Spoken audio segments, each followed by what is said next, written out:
All right. We're coming back.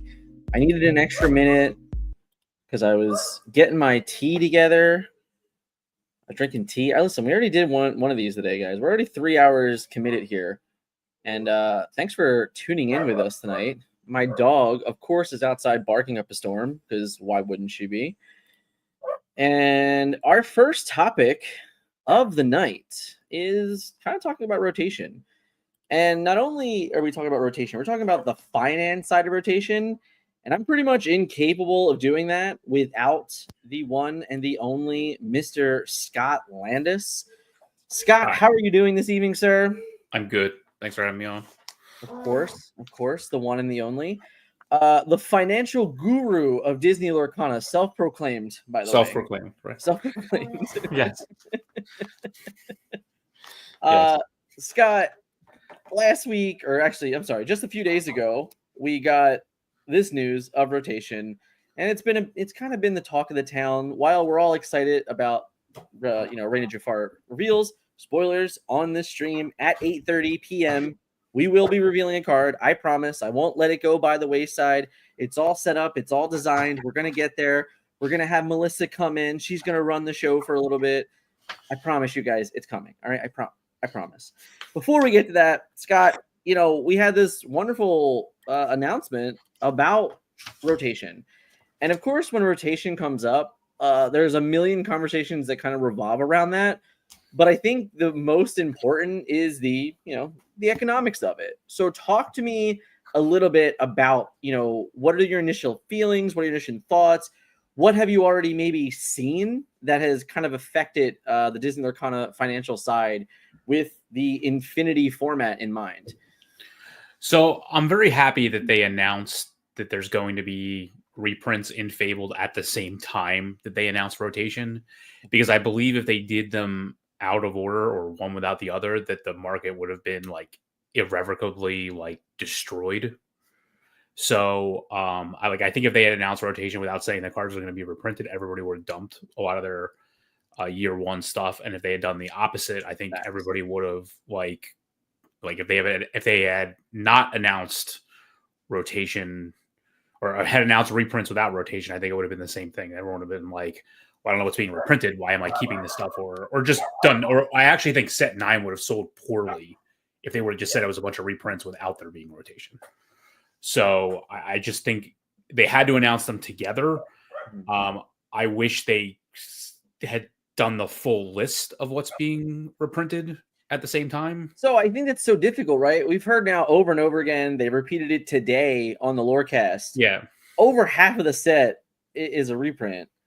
Yeah. So, if they're just like, hey, here's the full list, and like they're revealing the entire set 4 months in advance or something like that. Yeah. But I think what's happening now is people are very worried about like what is their collection going to be worth? And I think a lot of people are acting kind of irrationally. Okay. I would say that the prices overall are kind of like down from what I've seen in sets 1 through 4, but I think that's a dangerous way of handling the situation, which I'm going to get into. Mm-hmm.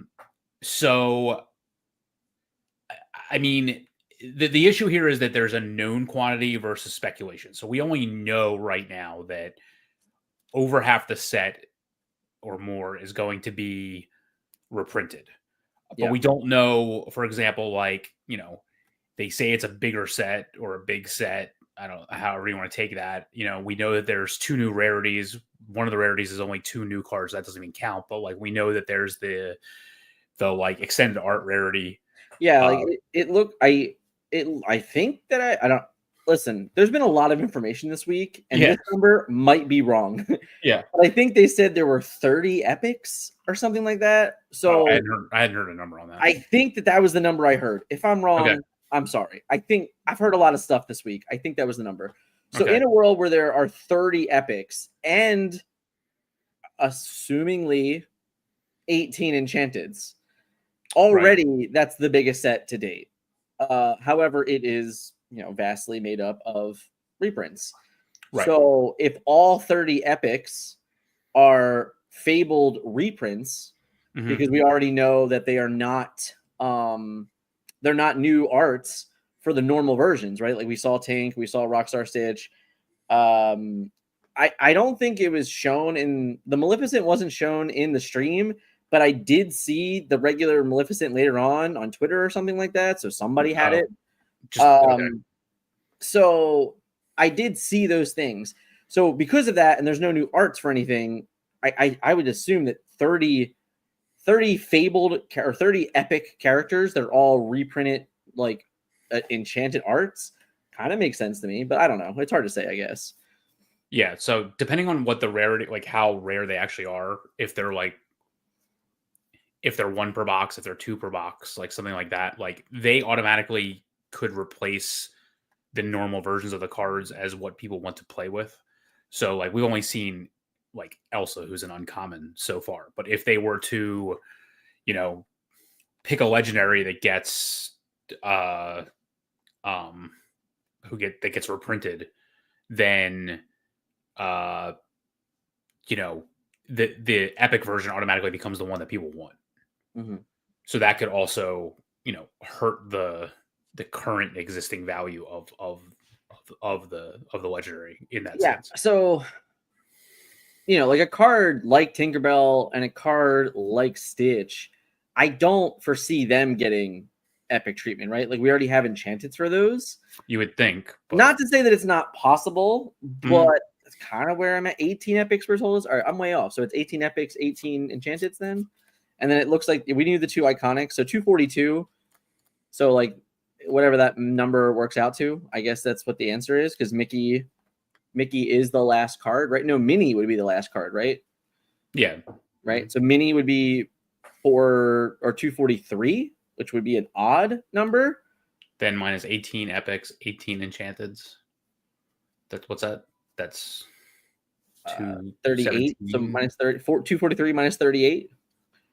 So 205. 205. That's Mhm. weird. Mhm. Is that right? I don't know. That's weird. I don't know. Maybe. Who That knows? would be, That's kind of quote, the weird. biggest set till date. That's the That point. would be the biggest set. I agree. They did say that. So. I don't know. Mythbusters. Yeah. Someone will prove us wrong. So, But anyway, so talk to me more about it, Scott. What do we got? I mean, I think the issue with the reprints, and there's going to be two. The first point is like, what do you do with your set 1 to 4? So the main thing is that like, I'm going into this assumption, assuming that nothing will be reprinted. Okay, so therefore, it's the safest move that you can do is just assume that none of your cards are going to be reprinted, that they're only going to be legal eventually in the Infinity format, and therefore, like the amount of support there is for that format going forward is going to really going to determine what's going to happen. So you can go through it and say, okay, nothing's going to be reprinted. I have to decide what I'm doing. Like if I can afford to hold on to my cards, that's always going to have more value, because typically what happens in these type of games where there are multiple formats is there might be an immediate reaction to where the cards go down in value because they're not legal for like what is the core format in this situation, or the standard format. But then as the larger set format picks up in usage, whether that's at a local level or whether it's at a larger level, like we know, like SSG is running Infinity, for example, at their championship, and that might help kickstart the format with other people as it gets, seen on Twitch and things like that. That they'll probably level back up. I don't know that they'll go above where they were, but they'll definitely not be as low as they possibly could go. And the other situation you can do is just speculate on what you think is going to be reprinted, or what you think is not going to be reprinted. Like I have more opinions about what isn't going to be reprinted than what is going to be reprinted. But because we have 4 sets worth of whatever, so like if you assume that, and again, like this is all speculation as well, but like if you let's just assume this is a regular size set, right? So that there's like, 16 or whatever, I'm sorry, 12 legendaries, for example, like, and again, if we assume that none of the new cards are again, we're going to assume that none of these are new or anything like that. Like you have right now a pool of 8 legendaries per color to only choose 2 of at max. Okay. So like, and you can do that throughout all the rarities. So like it's going to be very difficult to determine like what's going to be reprinted. I think I can assume what's not going to be reprinted, because the cards that are like clearly too powerful, or the reason you're like, if you're not having the super powerful cards taken out, the format's not actually going to change. I agree. So if the format is defined by some of these cards, like it's my assumption that those are the things that are not going to be reprinted. Yeah, I agree. So I can definitely see that. By the way, I'm in charge of the slides, but if we need to move forward, you just go, Dan, change the slide. Should we change the slide? I can't see them. I only see myself. Fine. So. We're doing it. All right. We're changing slides. All right. Okay. This is kind of what we're talking about. So like here's really your 3 options. So like you can sell your cards now. Whatever you assume is not going to be reprinted is probably going to go down in value. So like if you had a crystal ball and you really like, this is about speculation. If you're going to do anything and you really want to speculate, I am not on the side where you really should speculate, but if that's kind of boring. So like if you really do want to speculate, like you should be selling the cards that you think are absolutely not going to be reprinted. The problem is if you sell everything with the assumption that you're going to buy everything back, that's going to be a dangerous game to play, because the cards might be on a lull right now, but they're going to go back up if they get reprinted. So if you have an assumption that certain things do you think, hold on. Why would that be true though? Because if we know it's the same art, right? Yep. If a card gets reprinted, why would one go back up? Wouldn't it just drop because now there's a whole new set of people to open? Well, right now I'm saying if you sold the card and you had to buy it back, that's money you have to spend that you didn't have to spend. Sure. I just feel like that's my point. I feel like any card being reprinted is likely to drop the price of the current version too. The only exception for me is the Enchanteds. I mean, overall, yes, but from current panic selling, no.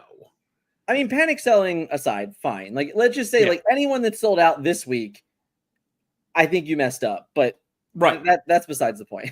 Right. The other thing is, to like just to quickly note is that since we're going from like 1 through 8 very quickly to 5 through 9, I think the majority of the decks will still contain the same cards. Like if we just look at 5, 6, 7, and honestly, like we have almost half of 8 already.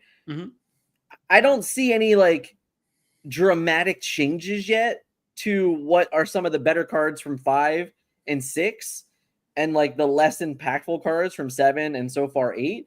So obviously we don't, let's just assume A Whole New World is like a card that's one of those like, okay, will they reprint it? It's the World's promo, like that's a card that I think you could gamble on and saying like, oh, I don't know, maybe they will, maybe they won't, but it's so defining, kind of like Diablo, that I would make an argument like, okay, I understand why they wouldn't want to reprint because it's been defining since chapter 1. So to me, it's so difficult to make that choice of a speculation over that card because everything points to going like, hey, like they're giving away this card at Worlds. We're going to turn around. It's not going to be legal. Ooh. Yeah. I mean, tough, what can you do? Yeah, fair. One decision doesn't influence another, unfortunately. Yeah, very, very fair. So what I think you should keep now is what you own that probably will be reprinted, because that way you just don't have to sell them and buy them back out. Like, it's just not worth the effort, in my opinion. If you feel that certain cards are going to be reprinted, you might as well just save the copies that you have, unless for some reason you really want to just play with one that has like a set 9 set on it. But yeah, which like it's not going to be. They don't even have that though. Like, we don't even have set symbols, right? Right. It doesn't even exist. So, and then I think what you should buy now, if you're going to speculate, is basically like what other people like. There are a lot of people out there that are just selling everything. Yeah. Okay. So if you really want to speculate on what you should be buying, you have to make an assumption of what you think is actually going to be reprinted and is down now. Yeah. Which is, to be, again, more difficult than assuming what is not going to be there. I also think the one potential contingency is the foiling. Sure. Like if in chapter 1 we had cold foiling, we might not have cold foiling for set 9, right? Like we didn't have it for set 7. I don't know if they confirmed it. I don't know if they confirmed it or not, if it went back to it for set 8, but I kind of doubt it. So I don't know how quickly that decision can like turn over to where, we might get a different foil for set 9. So all of the reprints, theoretically, the biggest difference will be the foiling. So, I mean, that's also kind of a, maybe that's a reason why if Maleficent wasn't the set champs card, right, I could see Maleficent being like the original OG Maleficent being reprinted, knowing that like the foil would be over $100 because the old foil probably a better foil. The old foil. Yeah, as I'm saying, the original chapter 1 Maleficent would just be like over the moon. Same thing for Tinkerbell, but she hasn't enchanted, so a little bit difficult, right? Yeah. So after that, we talk about, what about sets 5 through 8? What's going on with those? Right. So something you mentioned before was that like the decks are similar. I would argue, however, that like what we're missing from that equation is like, what are the staples? So like, Fire the Cannon's a staple removal. Dragonfire is staple removal. Like, things are removed by the numbers on those cards. If those cards don't exist, the entire format changes because the removal changes. What I put on the screen here, in my opinion, is like the best cards that you can identify in the format of sets 5 through 8, just isolated on their own power level, not taking other cards in consideration, just like by itself as a card. I have a are just ones that I put on the screen on the right-hand side. So like Maui Shark, Genie, Doc, like these are not like low priced cards now. What about like imagine a format where there wasn't sets 1 through 4 at all. No cards are reprinted. Like clearly these cards become like very, very increased in power level to where like things can't even stop them. Like if there's no Along Came Zeus, and there's no Dragonfire, like what stops Maui Shark? There's no Brawl. Right. So like, yeah, but like Scott, like what about Clarabelle? All right, where's my Clarabelle? I only had time to. I am betting on Clarabelle. I got 4 enchanted Clarabelles. I am betting on Clarabelle. There you go. On. You're hurt. You're killing me, Scott. You're killing me. I only had time to pull a few. So I think the most like I think from a speculation standpoint, like I don't think you can get Maui Sharks, Genies, and Docs cheaper than what they are now because the cards are just expensive right now. Like, good luck finding a shark for under like what, $60. I sold out at like $58. So yeah, Right. they're expensive. Right. So good luck finding that. Like, genies went back up after you know, Sapphire Amethyst became a deck again, and then Doc has remained like high $15 to $20 card for a while now. Yeah. So if you leave those aside because they're already expensive, what you need to do is find the cards right now that do not see play, but once the cards from sets 1 through 4 are gone, other cards will automatically become better. So again, like, think of if Fire the Cannons went, if Smash went, if Along Came Zeus went. Like, I mean, that's like easily like when you really look at the set designs, like what is in sets 5, 6, and 7 that's like removal that we play right now. Like like, and I understand, and this is kind of like, this is like here's the first pro tip, guys. If you can figure it out, I bet you whatever the foil version of that card is will go up. So like, right now I'm on the spot. I didn't think about it. Scott was he did the financial stuff today because I looked for it. But any of those types of cards, if you can figure that out like right now, and you know, get ahead of the curve and look at like those foils, I guarantee you those foils are the ones that spike the most. Yeah, totally. And that's because like we have been so accustomed to Brawl, to Let the Storm Rage On, to Medusa, Strength of a Raging Fire, Zeus, right? Like all of these cards have been the staples, and anything that's come out after that has just been like super meh, you know? So it's like, man, we really got to start looking around for some of that stuff, for sure. And the last thing I'll point out, if you go out to the other side real quick, is there are going to be cards that go down because, in my opinion, they don't work without sets 1 through 4. Oh, okay. What card? What do we got? I mean, Tamatoa to me is like the obvious one. Like, without I see. Without Popsicle, I don't think he works. Yeah, that's probably true. So probably true. Like, I mean, I know I've seen him in decks where you get back other things, but like, it's not as good of a card without that. Like, you know, if the Ruby removal is taken out and you don't have, you know, Sapphire Coil being oppressive at all, like, then what happens? And that's just an uncommon, for example, but like, what happens to that entire archetype? And so, like, what happens there? So, like, you know, no dime, no, like, you lose a lot of the top end of a lot of. I don't even know what we play. Yeah. I mean, the other card I didn't put on here is Daisy as well, like, who is format defining, obviously. But Daisy's the opposite, right? Is that how? I don't even know how much Daisies are right now, but she has to become like the de facto best one cost, right? Like, is there anything like we lose Cinderella, we lose Diablo, we lose Popsicle, so therefore we technically lose Belle, we lose all the singers, right? We don't have anything cheap to sing. So, you know, does that just make Daisy this absolutely bananas of a card? Like, is that just a thing? I mean, I think so, but I also think, like, I just think the game itself changes. Like, no, it does. Like how many songs actually see play that aren't in the first 4 sets? It's very, very little. And I mean, I've covered this over and over again the last couple of weeks during some of the streams. Like, you couldn't. The best part about rotation is that you can finally print cards again. Like, you know, like, you couldn't make a card that's on par or better than Let the Storm Rage On. You just couldn't do it. Like, it didn't exist. Same thing with Along Came Zeus. Like, you really can't make a better card than Along Came Zeus for as long as you have the option. So I have to hope that in some of those non-reprinted cards, and I mean, obviously, it's also not to say that it's not impossible for some of these cards to be reprinted. Like, sure, I think that Zeus is mostly a fair, like, it's an unfair card and it's a fair card, right? Like, I agree. I think it's one of those cards that if I had to like really bet on it, I could see Zeus being reprinted. Sure. I could not see Let the Storm Rage On being reprinted. I just think it's way too good, way too oppressive, right? Like, it's dominated the game since sets 2. But does it matter if there's no Cinderella? Like, so, like, I mean, maybe it might not, but like, that's who knows, right? Like, that's a very fair comment. Maybe it's fine in a world without her. Like, maybe it's fine in a world where Troubadour is like the best thing you can be doing. That's a good example. Yep. I totally could vibe with that potentially, but I also can live in a world where it doesn't exist anymore, and I'm okay with that too. Yeah, I agree.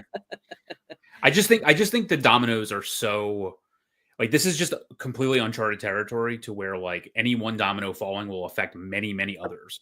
I agree.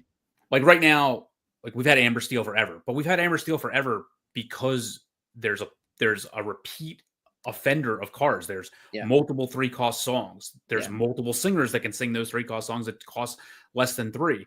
There's Ariel who's been there since set 1. Now you literally remove all that. Yeah. And it's like you don't have Amber Steel anymore. Do you still even have you don't have Amber Steel songs anymore. Right. But right. luckily we have already seen like Doc aggressive versions show life. So yeah, I don't know. I think it's tough. I think it's interesting. As we go into our last slide here, you know, the be careful part. What's like just the TLDR, man? Like what are we really worried about? So I'm just worried that people are going to make financial decisions to sell cards now to rebuy them or vice versa. And to me, like, if you really want to speculate, that's up to you. But money you don't spend is money you automatically have in your pocket to spend on cards once you know what the situation is. Yeah. So if you think a card's going to be reprinted and you think people don't think it's going to be reprinted, if you go out and buy a bunch of them and then all of a sudden it doesn't get reprinted and you're just kind of stuck with that card and it goes down in value once it doesn't get reprinted, like you could have just saved that money and not done anything. I know that's not the exciting way of looking at it, but like I tend to just live in a world where like, I mean, I don't know what half the cards are worth any day in and day out because of how much inventory moves through my hands every single day. So like to me, I'd rather just live in a world where I can make better informed decisions as to what's going on. And it's difficult to do that right now. If you are like a heavy collector or a reseller or something like that, just some advice for you. Like I would be buying cheap collections as people are panic selling collections right now. If that is happening, I would be. We are buying cheap collections. Yeah, we are buying cheap collections, for example. So because you know, like we don't know what's going to be reprinted and what's not. So like it's just like opening boxes. It's just like you're opening a box instead of opening a pack. Like you shouldn't be buying packs like one pack at a time either. Like you should be buying as much as you can afford because that way you whittle down the luck factor. And I think if you were to just speculate on like 1 or 2 cards, I think you're setting yourself up for like potential failure compared to just like shooting something with a shotgun and buying as much as you can. If you're going to do that at all, it's just how I see it. That's fine. That's fair. It's pretty funny. Yeah, I don't know. I think it's tough, and it's really crazy too. Like we're so far away from this. Yeah. Like we're still a month from. I mean, not a month, but basically a month from set 8. 22 days or whatever it is. I think it's the 30th that it comes out. So there's so much time between now and then, and I think for me, like that general reaction to the rotation is so, I don't know, it was so interesting because I think if they just announced rotation and they did not announce the Infinity, I would probably feel very different about it, right? Mm-hmm. But they announced the format with it. Like they came out and they said like, oh, by the way, guys, we're still going to have something to do with this. And then they doubled down and they're like, oh, it'll be at DLCs. Like, so if you're a player in the game, you're going to have an opportunity to play the cards. Like, yeah, I agree. So I don't even know that there is a reason to dump them, like, no, it's just a real understanding of like, hey, and listen, I understand if we're saying, I'm only going to focus on a certain type of format, right? Like that's fine too. But then I would still be more hesitant to sell now because I would wait for the first hits to come from that format and say, okay, like what are the cards that actually went up in value that I can move now? Because right now I just feel like it's probably the worst time ever to sell. Like, absolutely terrible. Lorcana cards are very heavily influenced by things that have nothing to do with how playable the card is as well. Yeah. Especially like the velocity as to how much they sell. So, what are the comments? I don't know if Scott can see this yet, but I don't have comments on. No, not the comments. Oh man. Oh, okay. So we got 2 minutes to reveal, and I got to reveal our special host. Oh, this is too good. This is just way too good, guys. Would she wear? TFN Melissa Nice. is in the house. Wow. I got trapped by the bears. That's Challenged hardcore. by bears. That is hardcore. I can barely believe this. All right. I told you they were after me today. I can see that. That's Did a you already wild own this? outfit. Yeah. Me, no. The house, yes. Wow. Wow. I love a good bear. That's awesome. Brother Bear, let's go. You'll have to bear with me. Exactly. I know it's a bit unbearable. I'm sorry, guys. We've done our best. And Melissa, you were in the house tonight. You're kind of carrying the show. All right. So we're approaching it. We're getting there. You've obviously have a giant spoiler literally on your body. Yes. Yeah. So shout out to you to committing to the bit. Okay. I'm here for it. I do not own a bear costume.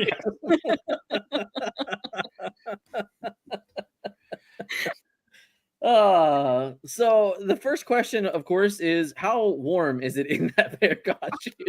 It is quite warm. The Okay. Bears not only challenged today all around, but they made it quite warm in the house. Fair. They really wanted to find this card and just get it out there. That's fair. All right, so we are loading up our slides. Hopefully it doesn't break on us midstream because that would be unfortunate. Dun, dun, dun, dun. And it's that time. We're in it. We are in it to win it. It's processing. It's loading. Melissa is the lead. She's going to tell me when to change stuff. I will. And I'm excited for it. Okay, so it's there. Here it comes. Here is the first slide. All right. So the And Bears. Boom. The Bears not only challenged me today, they took this card and they brought it everywhere. The Moose took it, the Bear took it, Coda took it, Kanai took it, Tuck took it, Rook took it. Everybody's here for it. And they're all ready to join the party and challenge together. And you may slowly transition us. Boom. How dare you, Melissa? How dare you taunt everyone? Wow. This is a good use of the filter. I like it. You got to go 2 more slides. How dare you? Oh, and look, she doubles down. She literally makes it twice. That's unbearable. Unbearable. Ranger Far revealed. So our card is Nothing We Won't Do. It is a rare 8-cost Sing Together 8 from Brother Bear. Ready all of your characters. For the rest of this turn, they take no damage from challenges and they cannot quest. Now, I don't know who has or hasn't seen Brother Bear. Spoilers, Dan most recently watched it and has lots of opinions. I invested. I watched it. I'm going to just leave it at those comments. Dan, what song is this from? Do you remember? It's the song, guys. It's Nothing We Won't Do. I know it's the 3rd song in the movie. I know that much. There's only 4 songs in the movie, guys. This is the 3rd song in the movie. I know that. It's a line from Welcome when they're all gathering together. Yeah. Again, I'm gonna. The movie was fine. That's where we're gonna go. So Melissa, continue. Yes. So in the movie, they're all about getting together and saying there's nothing we won't do. So the idea here is we're gonna use our characters. We're gonna either sing, we're gonna challenge, we're gonna quest. Then we're gonna use this Sing Together, ready them all, and for the rest of the turn, they take no damage. In my head, it might fit into a Ruby Steel Challenger deck. You can probably pivot. It might also fit well with like Maui Shark, with Scar, Maui Whale, just some really big bodies who are looking to challenge and perhaps not be banished in the process.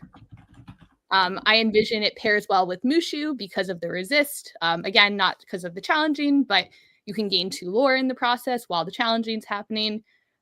Perhaps Li Shang because they can challenge ready characters. Denahi is the brother in the movie, so he is just a natural fit. Yeah, in the theme of Brother Bear, there's also another card that was revealed today that also can that can challenge ready characters. I meant to add it and then forgot about it. Oh, but there was another one. And then some of the other. Yeah, was it a Mulan? Was that what that was? Oh, yeah, it was. It was the Ruby Steel Mulan, right? So there was another one there. The big Mulan. Yes. Yes. So there was obviously a couple more things, you know, in the grand scheme of it all, the challenging aspect here is pretty cool. It's also notable here that you can utilize this, you know, for me, Maui Shark is almost the reason enough to play, like to kind of combo with this card. If we can utilize it with cards that do exert and do some things, you might get some special benefit out of them because we can basically tap everything and then untap everything with this card. It's also, you get to ready all characters. So you can technically use an exert ability first, then sing this with a big character and untap those things or ready those things and then exert again. So there's a lot of, I think, intricacies to this card that might bring it out a little bit better. It's also an inkable sing together, which is really relevant. There's a lot of sing together that are like huge, they're massive, they're not inkable, and you can never actually have the choice to ink them. So this feels like the type of card that when it works and when it's going to be good, you're going to be able to use it to this fullest. And when it's not good, we just get to ink it and we move on with life, you know? Yeah, I think it could be cool too because like Shark can bring it back potentially. Like now Shark could sing it, ready itself, and then challenge and bring it back and cause some silly Shark shenanigans. Agreed. So, I'm excited to see where it goes. For a movie that Dan was not hyped about, I think that the art is really cool and it brings some fun mechanics into the Ruby Steel Challenge deck that could probably use some more love. Yeah, it was funny because when watching this movie, trying to get a little bit more of a vibe for the card and trying to understand kind of like, you know, I think so often in Disney Lorcana, we have these conversation about cards based on the movie and the lore that they're in. And I was really trying to just get behind the design of the card. And I was trying to understand, like, why does this card do this thing? Obviously, it's singing together because the entire, like, that cast that's on the card there, all of them are singing the song together. So, like, that makes a lot of sense for the mechanic. But the kind of, like, the ability of the card in itself, the only thing I could really piece together is this, like just don't quit attitude. You know, and it's like you're kind of just empowering these characters to just move forward and just kind of like work through whatever is going on. But it was really difficult for me to find that, I guess, that like that link to the mechanic and the lore. If someone else can figure it out, hey, let me know. Hit me up in the comments afterwards. Let me know in the chat either way. But I was really just, I was trying. Okay, I was really, really trying to just get more in tune with. I'd never seen Brother Bear before. We sat, we watched it. And then, you know, I was trying to get behind the song. I'll be honest, I wasn't crazy about the song in itself. It's just like, it's not like when I think Disney song, you know, more often than not, I'm thinking of like a song that like I can sing along to and I can like get upbeat and I can be like kind of in the mood. And like, this is not one of those songs. So it's just like, all right. There's also like Phil Collins standards are really high from Tarzan. Yeah, listen, when we talk about when you told me Phil Collins, I got so excited. I'm like, what, Phil Collins is the whole album? I'm like, all right, sweet. And then I was just like, oh, all right. It's just But yeah, the bears were everywhere. They wanted to get the noise out. They wanted to thank Ravensburger for giving us the opportunity to join. Yes. As always, we are, you know, very appreciative anytime we get to reveal a card. It's, you know, we never know when we will or will not be able to. So it's always nice to be able to do that. Taking the time to go through, kind of figure out what it's used for, sharing with the community, always kind of a big win for all of us. Scott, do you have anything to add about this card? You know, anything we might have missed? I mean, I just think it's cool. I mean, this is the second Sing Together we've seen from the set. I just think it's a cool mechanic to bring back. Mm-hmm. And I also think both cards' art show, I think, focus better on that mechanic than the first time around. Like, because you actually see like a group of people singing. Like the Under the Sea art is literally just like, we know that the fish around it are singing, but it's focused really on Ariel in the middle. I think it's cool that both of these cards so far have been like you see the group singing the song, which I think and is it's cool. Also notable, right? Like Sing Together was brought in set 4 and now it's set 8. So it took four sets to get more Sing Together. Is that what it is? Yeah. All right. That's notable. Look forward to the future. Set 12. Here we come. Yeah. I'm excited. Yeah. Be cool maybe it'll make it evergreen. I don't know. It's a cool mechanic to like, you know, focus on, in my opinion. Very, very true. All right, so we're gonna get into some of our favorites, and Scott, we're gonna start with you here. We're gonna talk about some of your favorite cards from so far. I think we were revealed like number 93 or number 94, so we're basically at the halfway point. Scott, talk to me about some of these cards and why we're really like why you're excited for them. So King Candy to me is a key part of what could potentially be a racer deck. I mean, I love the King Candy from set 4, but I think there's 2 racers in the set that can make that deck into reality. The 2-drop Vanellope basically allows you to more consistently have a racer in play when you drop King Candy on 4. Mm-hmm. And this King Candy is another character on curve you want to drop before the other King Candy. It just gives you a curve of characters that you want to have in play, so that when you drop the 4-drop King Candy on 4, you can pretty much automatically gain a powerful 2-for-1. Mm-hmm. And I think that deck has not yet come into its own, but by giving it at least two very solid racers, you now have like a great curve from 1 to 4. Yeah, I think is a huge step up to where that deck needs to be. I mean, this is like solid. I mean, underpowered stats, but a very, very solid ability that you have. And, you know, like if you lose your 1-drop, for example, this guy just brings it right back. Yep. And then again, when you drop, if you drop him on 3 and then King Candy on 4, and this has something to swing into, and you get that potential 2-for-1 and get something back, like this could be a 3-for-1. Yep. All at once. Like this is just insane value if you curve out correctly. And again, like if you think again, you have to start thinking about a format where there isn't sets 1 through 4. I think a lot of the pieces have come out in the last couple sets to make this deck into a reality, which is a color combination that if you've known me personally for the last 2 years, like I love this color combination, for example, in the first chapter. And like, it's something I'm looking forward to playing around with again. I think another notable thing about this card is that it's just when banished, it's not on your turn. It's not on your opponent's turn. It is just like, whenever this card is banished, we get to bring back a racer. I think that if it was like any other way, this card is way worse. But without that, and it just says like, nope, when it's banished, I just do a thing. It means that we're always getting something from this card, which I think is very relevant. Yep. Hades is the next card. So, I mean, it's tough to be a very good 7-cost uninkable. But this says when you play this character and when he quests, you may. So it's not a must ability. Like you don't have to do this. You can deal 2 damage to one of your another one of your chosen characters to draw 2 cards. So Amethyst has so many cards like Diablo, Cusco. Like when they're banished, you already draw a card. So now you have, or like whenever you do something, you can draw cards. Now this basically allows you to like double down on that ability, if not triple down on that ability. So you can obviously put the damage on something where he doesn't banish them to just draw 2 cards. He basically comes into play as long as you have another character in play and draws another card. But like if you have like those easy Diablos, you know, to just put out there on the same like the turn before, and it's just sitting there as an 0-1, you know, you quest with it, you play him, you just drew 3 cards, and you get like sure you get a 3/6 with 2 lore for 7. It seems like it's not that great, but essentially like you'd play a 3/6 with 2 lore for 7 if it said when this comes into play, like automatically draw 2 cards, and when you quest with it, you also have the ability to draw 2 cards.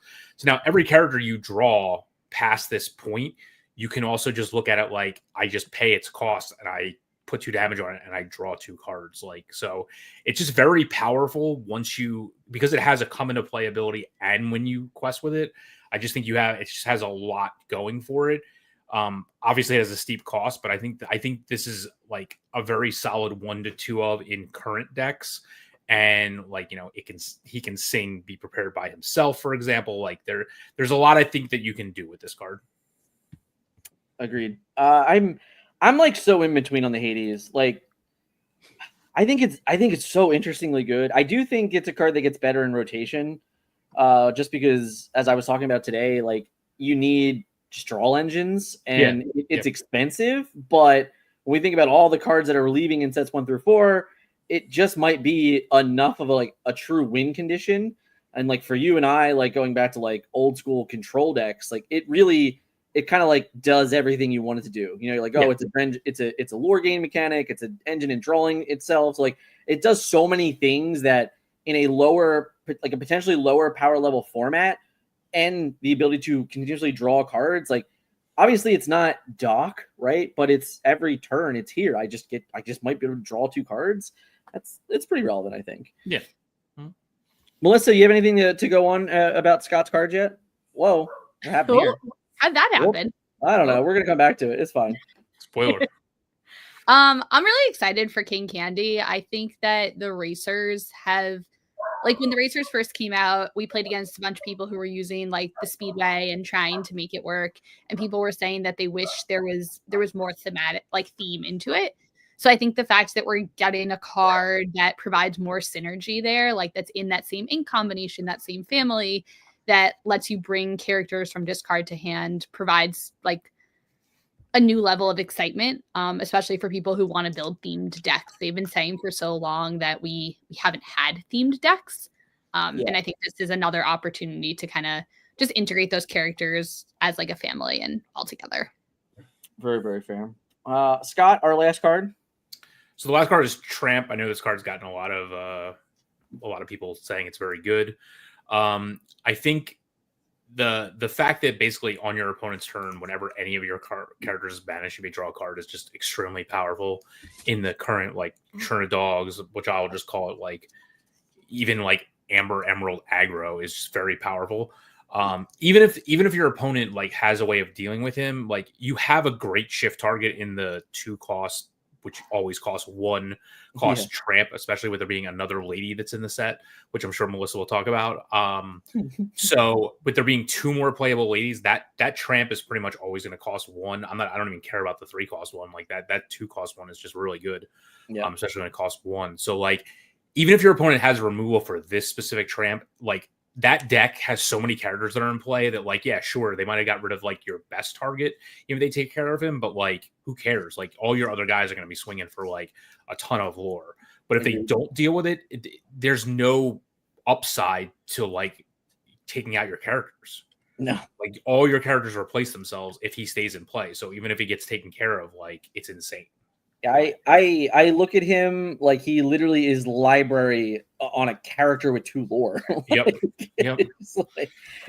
I can't not love that card. It's impossible. Yeah. And like if they're spending their turn to get rid of your Tramp, that means that the next character you play who's also a threat is more likely to live because they just spent their Elsa to tap it down, or their Brawl, or their Medusa, or and whatever it's Ruby or bust, right? You know, yeah. It's like if you're a Ruby deck, all right, you have answers. If you are not, you don't have, like, how do you get rid of this guy? He has 8 willpower. He's massive. Especially if you shift him in, like he's automatically costing for 2 and guaranteed to replace himself. Yeah, he's insane. He's very good. Melissa, go ahead. Yeah, give me some more dog power. All right, I know you want to. I know we're so excited. Go ahead, hit us with the dogs. I'll start with the one on the left, Lady Decisive Dog. First of all, inkable 1-drop. Like we had an uninkable 1-drop that saw play. Yeah. Now we're seeing an inkable 1-drop. 0/3 stat line. Whenever you play a character, this character gets +1 strength this turn. While this character has 3 strength or more, she gets +2 lore. So if you're comboing this, like you're playing this, whether it's turn 1 or 2, and then you're playing the 1-drop Tramp, the 2-drop Tramp that Scott was just talking about that will then cost 1, that can give something plus for all your other characters. So like you're creating this like really cool combo where you're playing Tramp and giving Tramps plus to Lady, and Lady's getting plus herself because when you she's getting the plus from Tramp, but like you're building this synergy where she's basically, if she lives, is guaranteed to quest for 3. So like she's another Piglet, she's another Flynn, like she's another threat that has to be dealt with or is just gonna win you the game. Yeah, so like that's really cool. I cannot believe this card is inkable. Yeah, I literally cannot believe this card is so good. Like the 1/2 that essentially quests for 2 if there's a Tramp, I already thought was busted.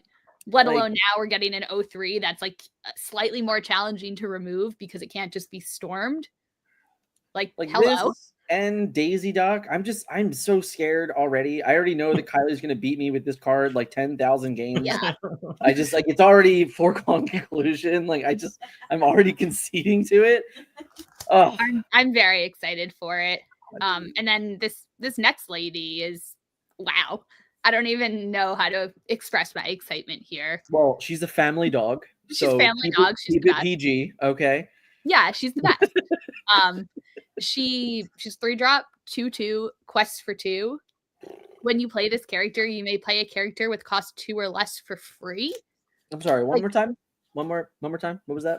When you play this character, you may play a character with cost 2 or less for free. Okay, cool. That's fine. Like Mr. Burns already had a whole spiel about how things that are free are great. So like you're giving me for 3 ink, and it's inkable, 2 characters. Like I can play Lady, play Piglet. I just 5 lore. It's just 5 lore. Like no big deal. No big deal. No. Yeah. So there's a lot of combos here. Like whether you're putting it in an Amber Emerald Dog aggro deck, whether you're putting it in a Steel Song deck or like an Amber Steel deck, there's a lot of flexibility here. Like hello, Lady, play Doc. Yeah. Empty your hand, draw 2 cards. Yeah. Yeah. There's a lot of Yeah, opportunity. this card's correct. All right, both of these cards. Like, I can't believe, as a Lady in the Tramp diehard fan, you get this much love. I am thrilled. Like the only thing that we don't have right now is puppies, but the puppies are at least in the art on Jacques' card that we got from the games yesterday, and on Jim Deere's card that I forget who it was. Somebody else revealed earlier today. Yeah. The 04 Bodyguard. Like, hello, Lady, play 04 Bodyguard, protect my 1-drop, my 2-drop, and now my 2/2. Sure. Yeah, exactly. First to 20. Who let the dogs out? Ravensburger did. Okay. Ravensburger did. I'm shocked that the one on the left is the dueling card and the one in the middle is like the I know any Ambernet card. Like seriously. like what? Like this card is oh god. All right, I already hate Daisy Duck enough. Okay, these are not helping. Yeah, true. I'm very excited to play Lady. Like I was already loving Turn to Dogs. All right, so we finally got away from Lady and the Tramp here, and we have Yelena. We did, yeah. I like this card a bunch, but you know what makes you like this card so much?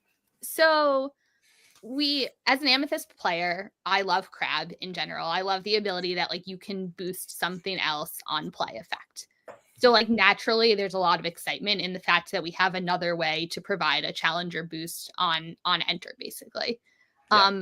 In set 7, we had a Steel Jafar that we saw getting some play recently. That one's a 3/2 for 3 that quests for 2. Yeah. And I remember, Dan, you and I were talking a lot about that card, and I was kind of hesitant to bring it like into steel decks because I said I don't want my 3-drop to just like be stormed on site. I want it to have the potential to live on. Yep. And so the fact that like Yelena is very similar to Jafar in providing that +2 challenger, in costing 3, in questing for 2, but her stats are 2/3, I think just gives us like a teeny bit more opportunity for it to live. Which just gives me more incentive to want to play it. With news there are way more steel decks than ruby decks. Yes. Yeah. Exactly. So like you'd have to twist my arm to make me play that Jafar. Of course, like Crab is probably still my number 1 choice, but like I don't know if Crab's gonna live forever. Set 8, yes, I can play Yelena, I can play Crab, but beyond that, I'm not sure. And so I think this provides a lot of flexibility for providing that buff, providing the ability to challenge, and like a 2-lore threat on turn 3 is notable. Yeah, I think that's kind of the factor there is that obviously, you know, they just tell us about rotation. So even in a world where this card is not good enough yet, if Crab's not reprinted, this becomes kind of like a de facto 3 cost in the rotation format. Like that's kind of what I'm seeing is like I don't know if Crabs come back, but this should not see Crabs. Like this is an instant Crab replacement in my mind. Yeah, agreed. So I'm very excited, and she's from Frozen too. I love Frozen. That's true. She is from Frozen. Frozen 2. Haha, exactly. For those that are coming in late, if you didn't see, we'll put the reveal back up here. It is Nothing We Won't Do. Sing Together 8. Ruby song, Sing Together Ruby 8, and then ready all your characters for the rest of this turn. They take no damage from challenges and can't quest. Kind of just the ultimate untap all your dudes. They become immune to all damage, and then you just get to clear the board. Obviously, combo-oriented type card, needs some stuff. You know, there are definitely some mechanics. We talked about some of its favorite friends with all the Mauis and scars and stuff like that. Definitely pretty nice. The idea that Maui Shark can get it back, kind of cool, kind of sweet. And then, of course, Ruby Steel is definitely a card that likes this card a little bit. double downing with a card like Mushu to gain lore and keep everything kind of on lockdown for not being banished. All kind of good things. So, but yeah, that was it. We revealed it. Thank you if you are coming in late and seeing it again. Welcome, welcome. Hope you're having a good night. For me, I talked all day about cards, but there was a new card that was revealed after the stream, and it was literally like at the end of the stream, I was like, I wonder what my favorite card revealed is so far. And I didn't really have a good answer. And then this wonderful Vincent gets revealed. And I love this card so much. Okay, it is a 7-cost inkable, 2 strength, 8 willpower, 3 lore with the ability. I just like to blow things up. All right, cool. When you play this character, you may deal 3 damage to chosen character. I love this card. And what shocks me most about it is that in every single world I can imagine this card is uninkable. So the fact that this card is inkable literally blows my mind. Haha, pun intended. And I am so excited that this card exists. I do think, listen, there's a world that right now sets 1 through 8. It's not it, but in rotation, and we talk about all those removal cards that go away, and we talk about like win conditions that we need to end the game. This guy comes into play, removes a threat, and is a 3 lore threat himself, and he has 8 willpower. Stats, okay? Stats, yes. I can say that he is the bomb, 100%. So, my other 2 cards were Jasmine. I really just, again, I love when Duel Links just point us in the direction, and they're like, hey, this is the theme, this is what it is, and this is what you can get the most out of it. And I think that for shift 2 on a 2/5 character, that we have multiple 1-cost Jasmines that we can shift onto, and the ability to just continuously draw up in our hand and kind of shape our hand and like really mold the rest of our like next few turns. I really think that she represents Duel Links very well, and I think that's a really cool, neat card.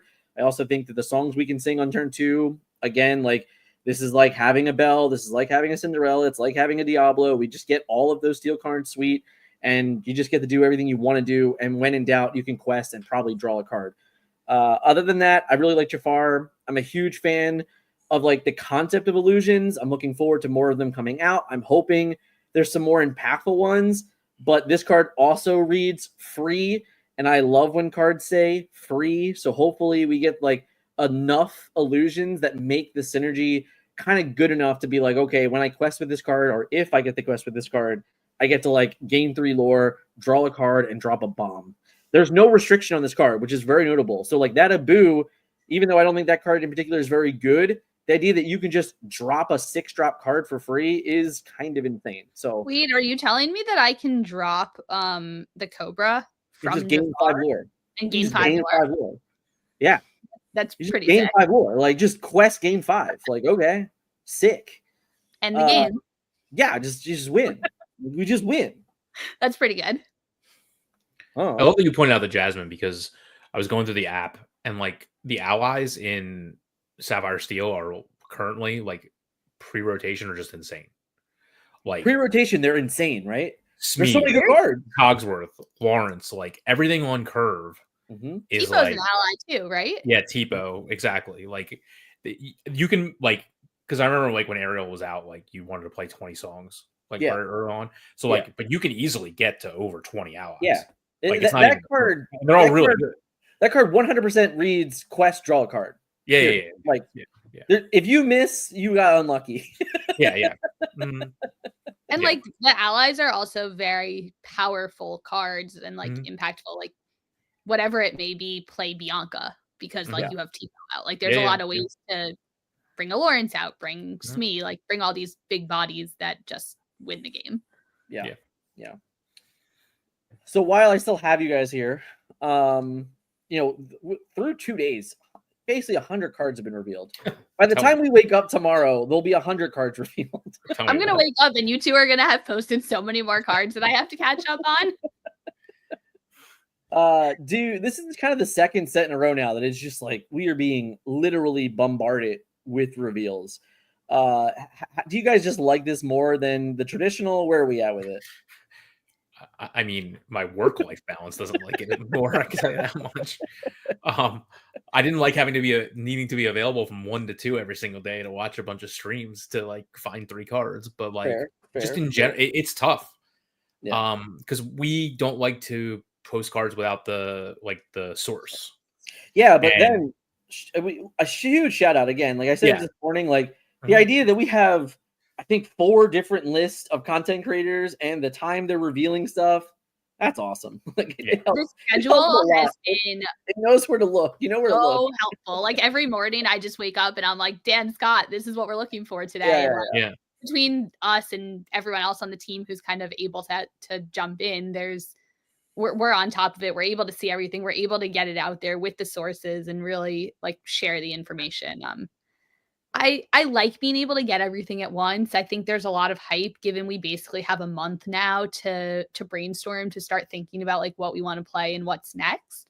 But at the same time, like set champs are still going on, and I don't want that to be forgotten either, because like there's a lot of people who still want to get mats and cards, and I feel like in a way people are kind of skipping 8 because they're really excited about Fabled and all the stuff that we heard from the next chapter kind of presentation, which valid, fair. Like I'm super excited for what's coming, but I don't want that to undermine 8 either, because there's a lot of really cool cards, and we're going to have 3 months of play, whether it's Ravensburger hosted or the PPG event or wherever it's going to be. Like there are games to play, there are events to participate in. So there I is want no deck building. It almost feels like there are no weeks off. Exactly. Like in that first month, there is a tournament being hosted for like 5K or more every week. For every week. Like it's literally every week. There is, if you want to play competitive Disney Lorcana, you can play competitive Disney. It's not difficult. Like when Vic Jones and I make the video for June, it's going to be a 30-minute video, I think, because there's that many big events going on. Did someone just come into our stream and say new Sing Together drop? It's Ruby. Did this actually just happen? Like, man, no way it just happened. No way. Maybe because we revealed it 30 minutes ago. I'm sorry. I had to have fun. I had to have fun. I'm sorry. I had to have fun. All right. I had to have fun. Touche. Oh, Rochelle's in the chat. Hi, Rochelle. You guys, we should absolutely stat go. Get on it. That was good. That was fun. Well, while Melissa is normally unbearable, she was absolutely great tonight. Thank you so much for helping us out, getting all bared up. I mean, you committed. All right, you literally committed to the bit. I am certain that it is way too hot where you are, without a doubt. Yeah, we're coming back. Full bear. All right, we got to go full bear. Full bear. We're back to the bear. There it is. We'll go back. Here it goes. The full bear. We brought it in. We were ready. I love it too much. Because he just entered before everyone leaves. We got to bring him. We got to bring him in because I would love to know. All right, what is Mr. Excited to reveal a card? You're late. You're late, dude. All right, you showed up a half hour late. He's not even here. I'm gonna remove him. He'll come back. He'll be here eventually. Still searching the vents for cheese. Oh, Victor! Didn't you guys put up an electric fence? Right? Like, didn't that happen? Oh, whoa! Look at him. He's back. What is this shirt you're wearing? Did you get a Roosevelt shirt? Okay, first of all, my computer keeps crashing. That's why it kicked me out for a second. Okay. Second of all, you better keep that bear costume on at the next DLC. Let's end the whole time. Lost and all. And this shirt is obviously made out of all the real money that I keep ripping up. People keep saying it's fake. You can't wear paper like this. It's true. This is clearly real money. It's true. Anyway, I'm excited. I appreciate you guys waiting for me. I'm sorry I had to put the kids to bed. We finally get to reveal this card. Oh, you want to reveal it? Let's hit it. Okay, all right, here it is. I got it for you. There it is. Here it is. Go ahead, just tell everyone about it. Go ahead. Boom. Collins, am I right? Phil Collins, yes. Yeah. Wait, this is the card that someone just revealed like a half hour ago. I think someone just told us we should cover it. Where's our card? Yeah. That's Don't you? Oh, you have a card that you're gonna reveal. I don't know when yours is. Is it? I'm tomorrow? not even in the video. Not even in the video. You're not even involved. Man, you got shafted, Natalie. How dare you? Uh-oh, man. Natalie did it that- without you? How No, could that's she? That's Willoughby's channel. That's fair. All right, that's fair. Dad, thanks for One having day. me. I appreciate you. Good One seeing you, day. son. Oh my god, we had dad and son on the same stream.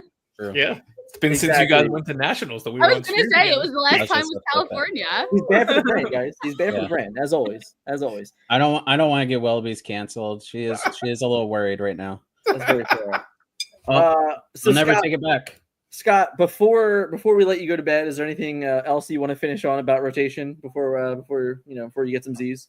No, I just think the topic that we talked about in the beginning is a very, very complicated one. So expect to see more from me discussing it. Yeah, listen, 20 minutes, 25 minutes, not enough time to cover the actual topic. But I basically said, hey, Scott, we got to kill 25 to 30 minutes. Go. And I think you did a great job. I do. Oh, thanks. Thank you. I can kill hours on that subject. So if you really want to hit me up, you know, without a doubt, there will be lots of written topics about it. I think over the next several weeks, there will be a very volatile amount of information for it for sure. So, but thank you so much for joining us and kind of leaving hibernation a little bit. I had to continue with the bear bit somehow. It had to happen. Very fair. Melissa, as well. Thank you for enjoying. And listen, you killed it. All right, you're all bared up. Shout out to you. First Disney Lorcana reveal. All right, first card reveal ever. For giving me Shout the out to opportunity. the wonderful Robinsberger for letting her do it and letting her be a part of it. I did have to ask permission, and we got it. So thank you so much. But Melissa, you did a great job. Go and tell the moose and the other bear to give you your stuff back, and hopefully it's okay. Yes, I'll have to go recover the cards that they took from us. They're waiting for Mr. Burns and Willoughby's to show theirs. Okay, I see. It'll be a few days. Very fair. Very fair. Well, thank you guys so much for joining us. We're gonna move into phase 2, and we'll you guys are always around, so we'll see you again soon. Yep. Thanks, everyone. Thanks. Adios, friends. See ya. Boom, boom, and then there were 2. There might be a third. We'll see. Whose side is he on? We're hopeful. All right. So I need like a breath here. Also a bear. Interesting. I already drank all my tea. I'm very upset. I'm assuming this video is not officially sponsored. No, I've been checking. All right. So the video was going to be sponsored. Okay. The second hour of the stream today was going to be sponsored. Now we got to wait. We got to hold it off. It's coming though. And it's very nice. Okay. I spent like 90 minutes or so editing the video today. Yep. And when I tell people I'm the most sponsored guy in the game and they think I'm joking, like it's true. It's true. 2 days now, 100 reveals. Where are you at? How you feeling? I have not been able to keep up, honestly. I'm fine with you. Yeah, but you know what? I'm super hyped for it because I'm not even going to be here at the end of the month. So getting it all out of the way now. You're going to be hopefully playing set 3. Right. Yeah. Which we've been theory crafting and discussing a lot in our Discord. So that's been awesome. Coaching some people from Japan. That's been great. Yeah. Very interesting in a world where we get to go back a whole year and then use kind of all that information to try and make the best, I don't know. Yeah. I don't even know. Like, it's so weird because obviously when you're there and you're figuring it out, it's one thing. And then you're like, oh, hey, let's go back in time and all of a sudden just have like more opportunity, right? Like, it's so difficult, right? I don't know. It's tough. I love it. I wish we could have events that were just like old formats.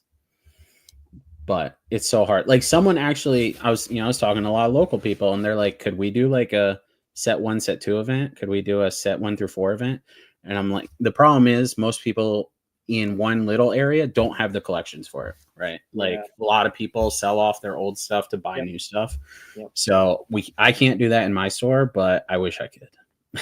Yeah, I mean it would be fun. Even like at some of the DLCs, they had like the chaos sealed events, where it was like a couple packs of each set. I'm glad you can't hear outside because it's scary right now. No, I hear Bay. So it's really cool when you like get to play with those. the idea that you get to just literally go back in time and just play with like in a competitive mindset again is really, really cool. It's been so nostalgic. It's been great. Like, I don't know the last time you played Magic, but like there were times even when I played Magic where I would then play with like starter decks or decks from like the 90s that people kept together. Oh, okay. Like, the only time I ever did that was decks. like with like the championship decks. Yes, exactly. Yeah. That's what I was saying. I said starter decks, but yeah. Okay, my bad. Single player experiences. And it's always just so great, especially the cards that you know are busted now, but you didn't use them right in the first place. Yeah. That's so much fun. Big like true. No one had Lawrence.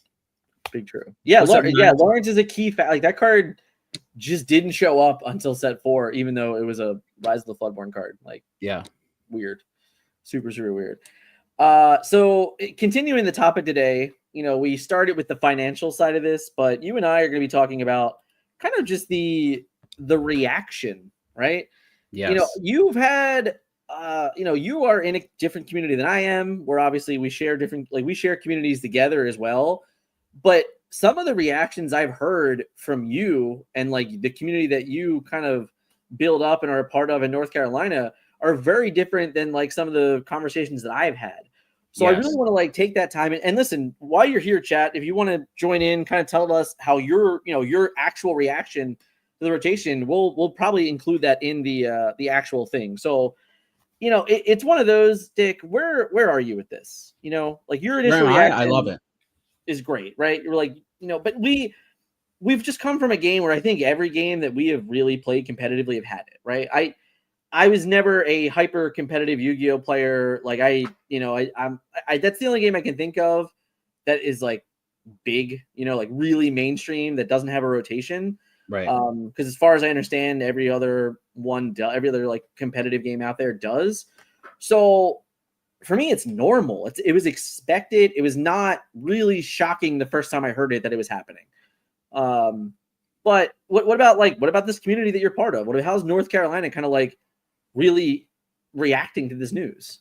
Yeah, I'll say Eastern North Carolina because it's massive. The state is so big, and the difference of lifestyle is massive from the East to the West Coast. Truly.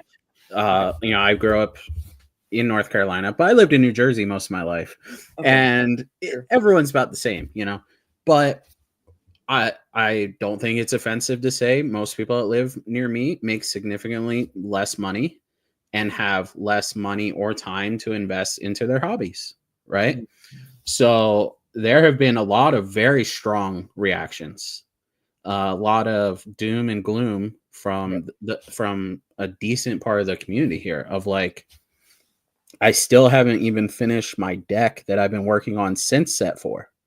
Yeah, like I'm still a legendary or two short of having like the deck I wanted. Yeah, like I never spending $20 a weekend or whatever. Yeah, like I never bought those Rapunzels, like that kind of conversation. Okay. Yeah, but then they're playing with like this half-made deck, and now all of a sudden, even that half needs to be replaced.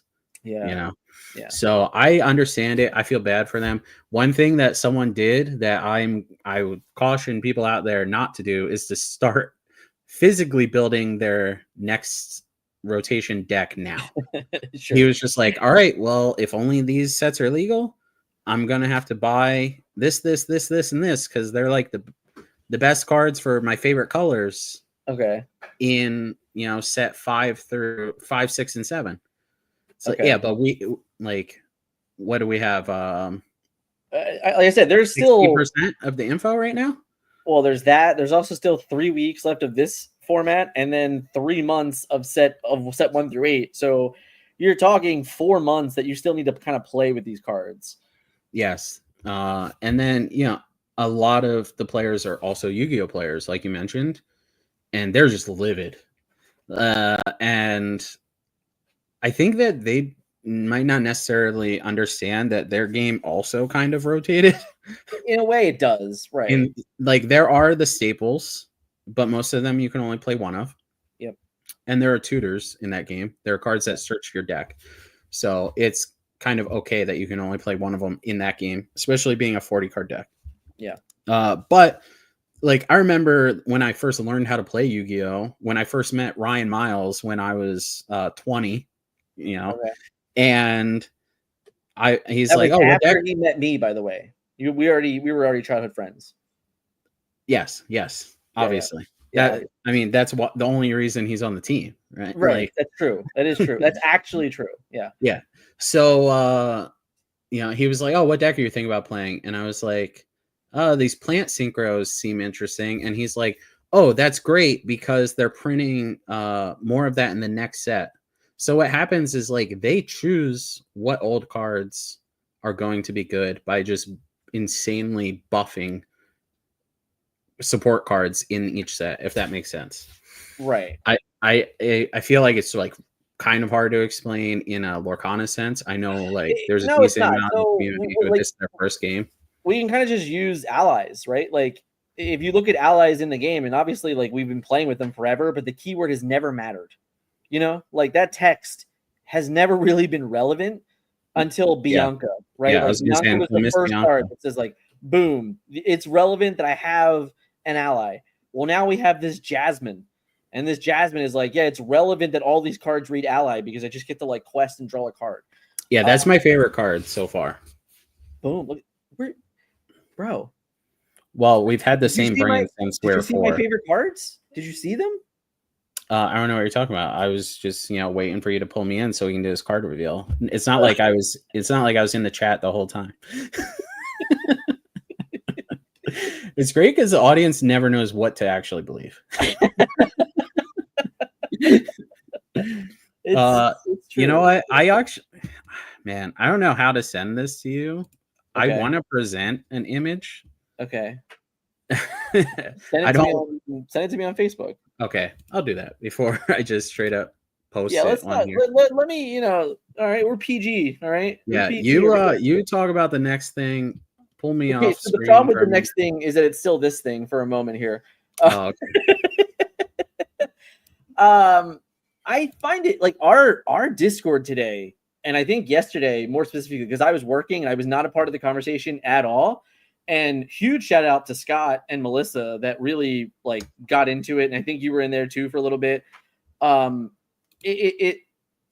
This announcement, I feel in some ways it's completely overshadowing like Reign of Jafar.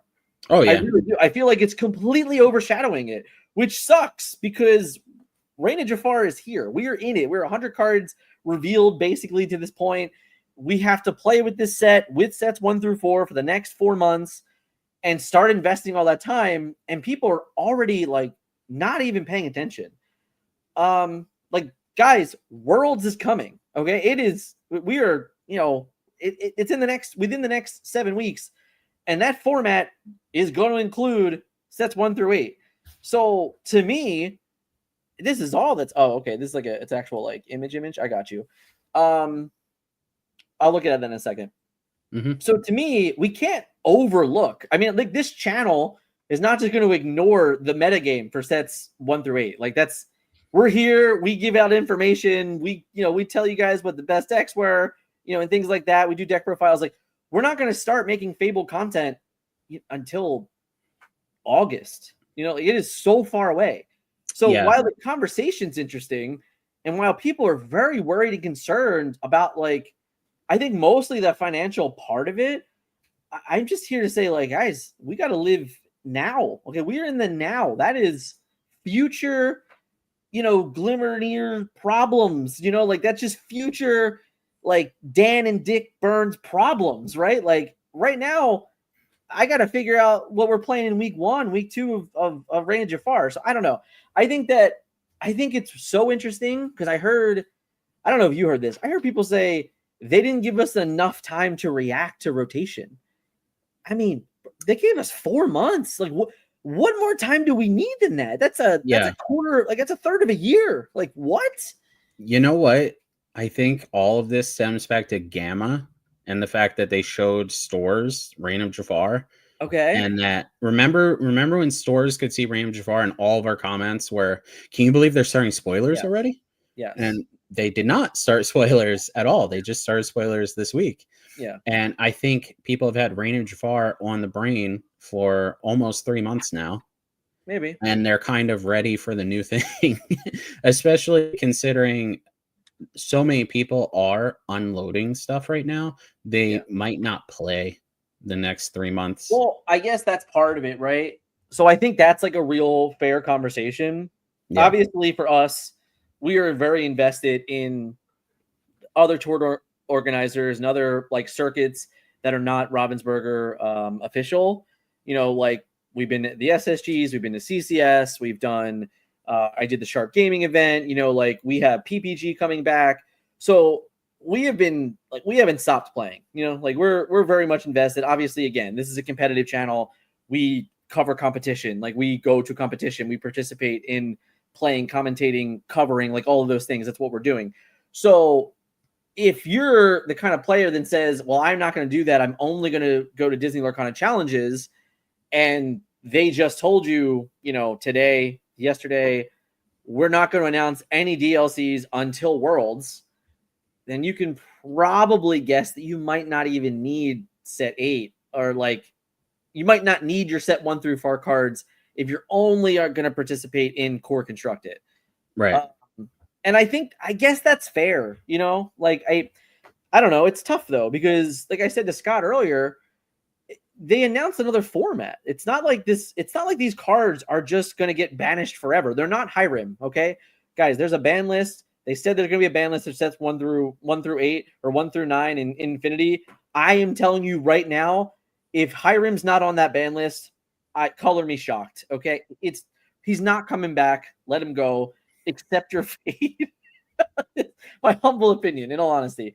But aside from that, I don't know. If I'm going to play the game and I'm going to go to DLCs and things like that, and they just said like, oh, they're going to be able to play Infinity at Disney Lorcana challenges, I don't even know what the rush is to sell cards. It's kind of weird, you know? Oh. Yeah, I'm also in a completely different boat where I viewed this as a board game from day one, from day -1. Sure. And I'm just like, yeah, I'm $1,000 deep every 3 months for the rest of my life. And it's a board game, and I'm never going to get a return on that investment, which is fine. I will play it with my grandchildren. Mm-hmm. So luckily I'm at that stage of my life though, and not everyone is. So I'm not saying anything about the people that are not. Yeah. What's really funny is that like there are card games designed that way, you know? Yeah. I was going to say, I mean, there are board games where you're spending close to that much per year that don't have tournaments. What board game? I mean, like Warhammer. Okay. There's no like Pro Tour, you know? Yeah. I mean, that's just an example. Are you sure? Like, are you like? Do you know that for fact? Well, I don't know that for a fact. I do know that when we were looking to get it years and years ago, like we couldn't have prizes or something. There's something weird that made me not want to do it. Okay. It's a whole nother tangent. Yeah, I just curious because like Gen Con has the world championship of every game that exists. Right, which could just be a trophy. Like Colby goes to Gen Con and plays games that I've never heard of before. So. Yeah. And then like, you know, I actually have a friend here. His name's Kent. I've talked about him a bunch of times. I'll guarantee you he spends at least $1,000 every quarter on board games. And he's not, it's just because he loves board games. Yeah. That's just, you know, that's his hobby. There are people that spend $1,000 a quarter on fishing. They're never getting any money out of it. Hobbies are hobbies. Yeah. Yeah. Race car driving. Hey, at least when you fish, you might be able to eat for free. True. I don't eat seafood. One time I traded like 40 crabs that I caught to a Japanese restaurant for a free meal for me and my family. That's awesome. Yeah. The fact that I know that story is real. Yeah. Like, you know, So I want to go back up, kind of check out a couple comments here. So I was expecting it to happen, but thought it would have taken longer to come about. I keep hearing this, right? Like people are kind of like, man, 2 years is too fast, but it's 9 sets. I think the thing is, and I said this in another video, I think the altar system and I think the inking system made this game be able to be figured out so much faster than any other game I've ever played. in Magic, if you played, let's say 100 games, 20% of them, one of the people didn't play. Yeah. So like, that might even be like a low number. yeah. So like, you get way more information here. Yeah. And the best players just constantly do well because this is closer to chess than like a lot of other card games are. Yeah. My community, which is mostly newer players, had more confusion about it. And after a little bit of explanation, their initial reactions were, well, that's weird, but okay. Yeah, I said when we were talking over the thing, which, you know, apologies to that one guy that didn't like us talking on our channel. Oh yeah, that's true. It won't happen again. People in my community were messaging me saying, please explain this. I don't know what's happening. Yeah. And I was just like, I'll get back to you, or tune in right now. Yeah. So it's Fair. rough. I played Yu-Gi-Oh! Competitively for about 8 years. Anyone who's against set rotation in standard format will beg for it eventually if they knew the power creep that comes from not having rotation. Absolutely. Totally agree. Timeline of rotation announcement is a little odd since we still have a set coming, but everyone is thinking about that will rotate. Wait, what? 2-hat? What about 2-hat? I'm not sure. That is it 2? All right, I'm sure it's supposed to be that. It might be that. Yeah, but I mean, how bad would it be if like a week before the set comes out, they're like, and by the way. Yeah, that's a lot. I talked about that to start. It felt like they had to do both things. Like they had to announce reprints and they had to announce rotation with reprints. Because if you just announce rotation without reprints, everything breaks loose. It is bad. And if you announce reprints without rotation, everyone's like, well, why am I going to buy this set? Like, what do you mean? Like, what are we talking about? Like, what's the point of it? Why would we do that? Why? Yeah. So like, I think that you had to do both. So like we said it earlier, but obviously very well done by them. Yeah, I think that they did an amazing job. Like I've been catching a lot of flack for like people not watching a video me and Wilby's made and just looking at the title. But everything that I was like hoping for or was hoping would exceed my expectations, Ravensburger did. Yeah. Which is fantastic. Yeah. Agreed. Between reprints and Infinity, there's no real reason to rush to offload cards unless you can't afford to buy. Yeah, I agree. Yeah. 100%. Oh, Smash Up. Yeah, Smash Up and Villainips. They keep getting expansions. That's a good one. I probably haven't played Smash Up since like 2014, maybe. But I brought Disney Smash Up to my store to play Heather because I got paired into her like 4 locals in a row, and she like basically doesn't want to come out of the corner at this point. Like, I don't mean the corner of my store, I mean in a boxing match. Like, I'm not coming out of the corner throwing the towel. So I keep bringing it, and I'm like, if we get paired, we will just play Smash Up. Fair. All right, so why do we want to bring up this thing here? Because I saw a lot of people speaking in absolutes in the chat. All right. And I want people to I can do this. Think that that's dangerous. We can bring this and up. It's not like I'm trying to embarrass anybody. This just happens to be one that stuck out to me. Yeah. So Joe Clark, there is no chance at all rotation will begin with Fabled. They may announce that it is coming at the end of year 3. Go back. We're good. And live. I can't make it. I tried. All right. No, I'm reading it. It's all good. They may announce that it will come at the end of year 3, but there is no way we'll have a 2-year rotation.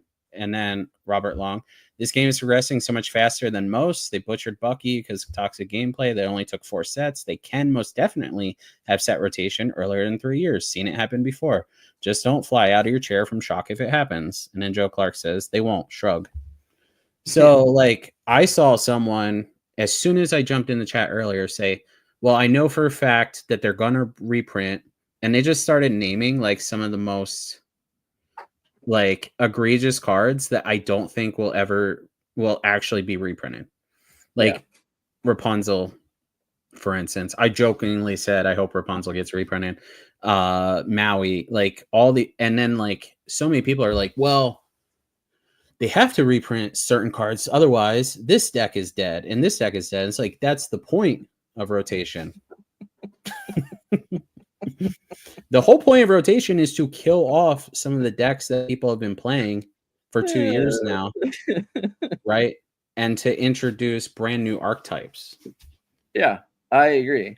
Without doubt. I want people out there. This back. Sorry, we got our Bears back. My bad.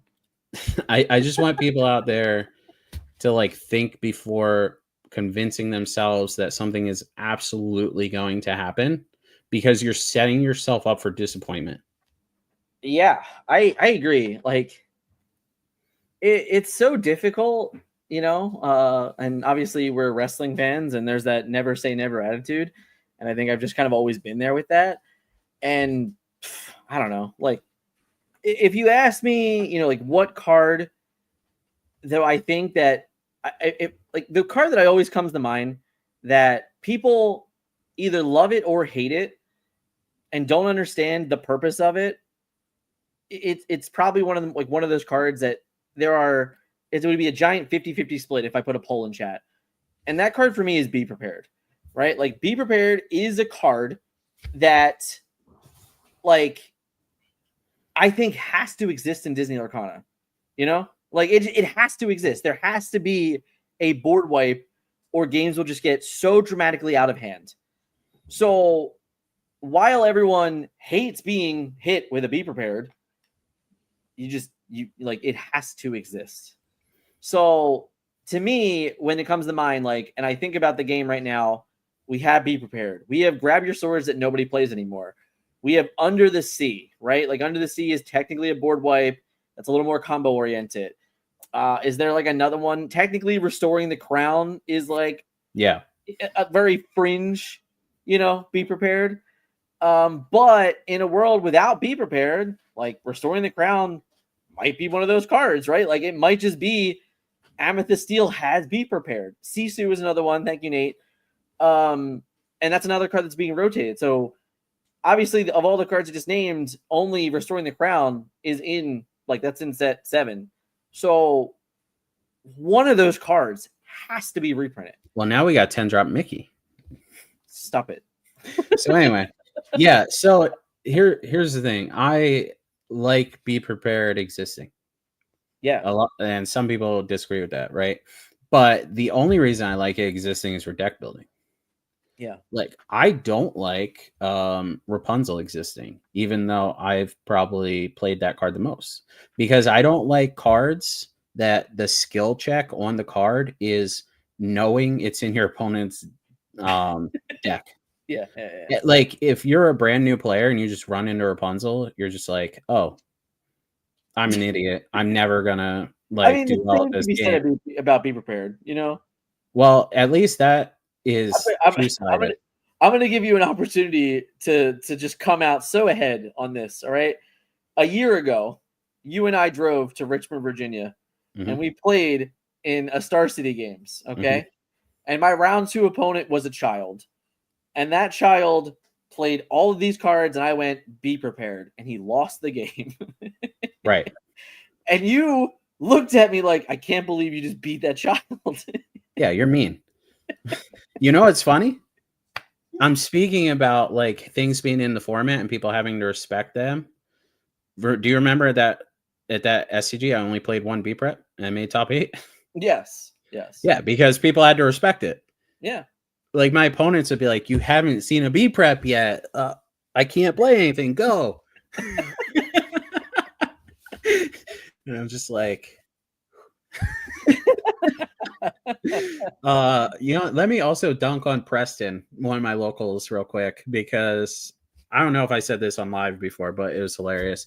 I was talking to someone, and this is when Nunez had won with Amethyst Steel, right? And they were just like, you think Amethyst Steel is better than Ruby Amethyst?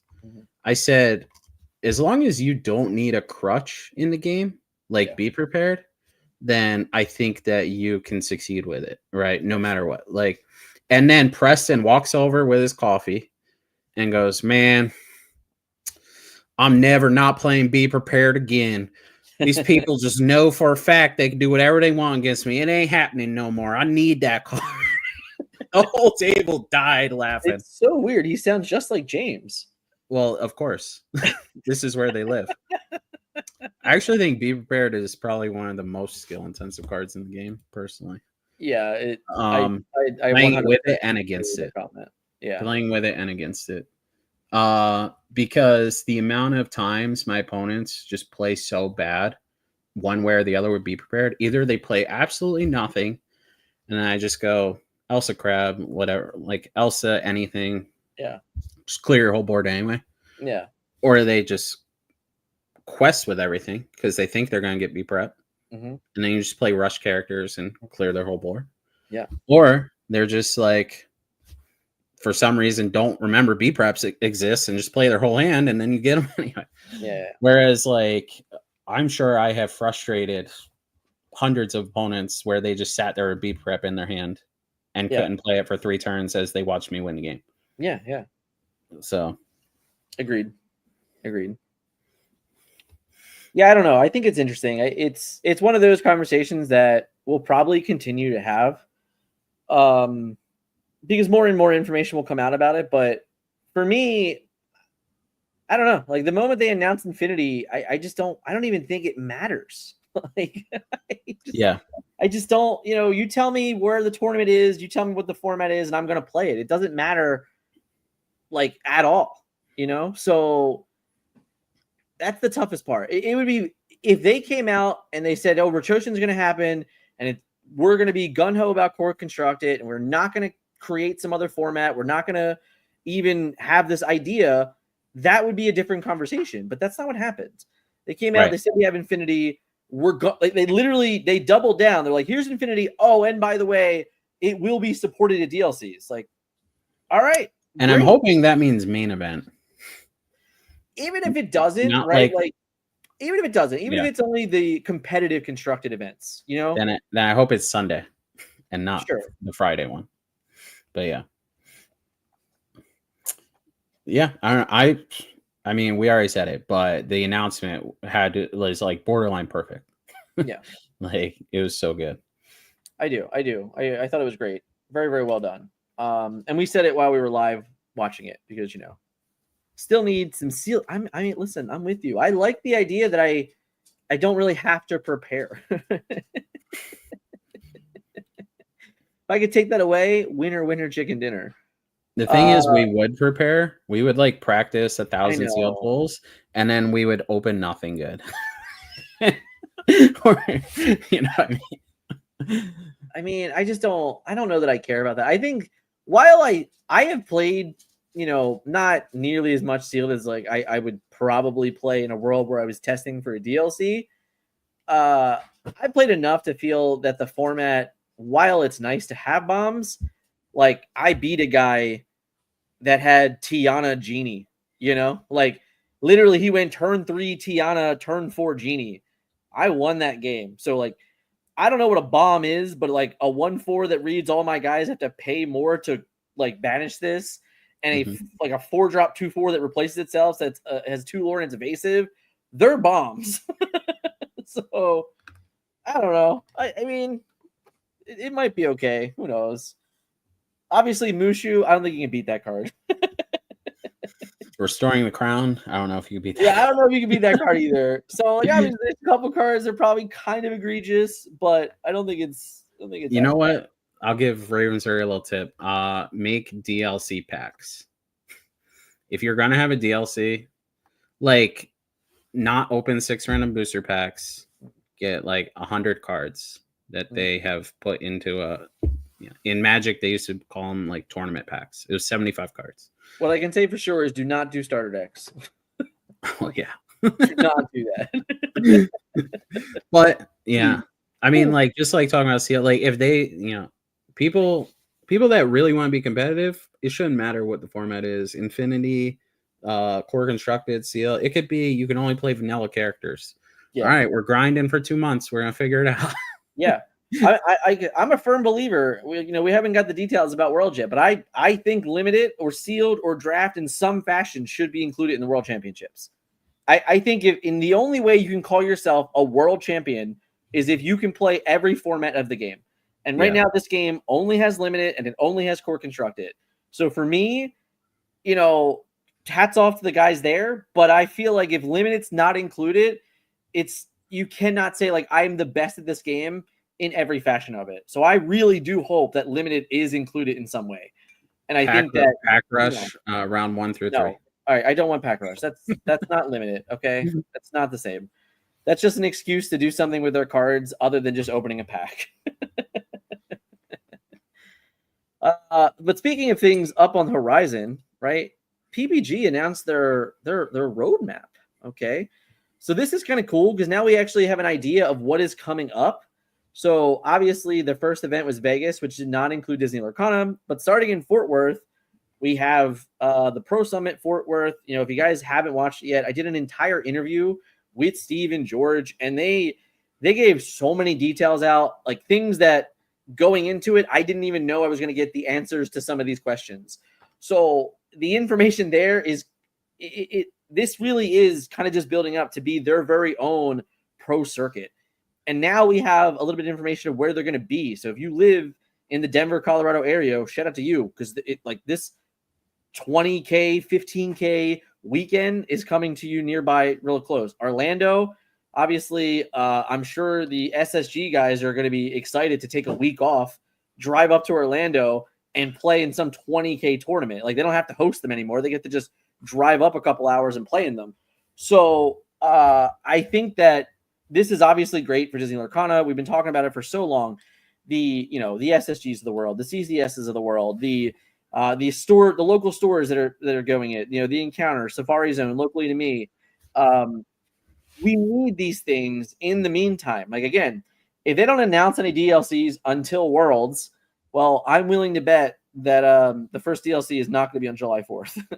Yeah. I'm willing to bet that one, guys. Okay.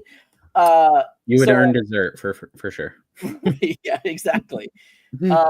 So I think that if you want to compete in set 8, that's a great destination. Fort Worth, it's also spoilers, it's in the same building as DLC Fort Worth was last year. So you're already familiar with the area in which 3,000 Disney Lorcana players were there participating. I'm very excited for it, but I'm really excited for that idea. Oh my goodness, he's here. Oh, we were talking about fishing. We'll bring him in a moment here. But I'm really excited for that idea that they are double downing into their own little pro circuit. And it really just gives us another reason to play the game. Again, Infinity gets revealed. It would not shock me that a couple months down the line, maybe not the second one, but maybe, who knows? It depends on the timing of the event. But that third one, that might be an Infinity tournament. So it might give you a reason to just play with your cards.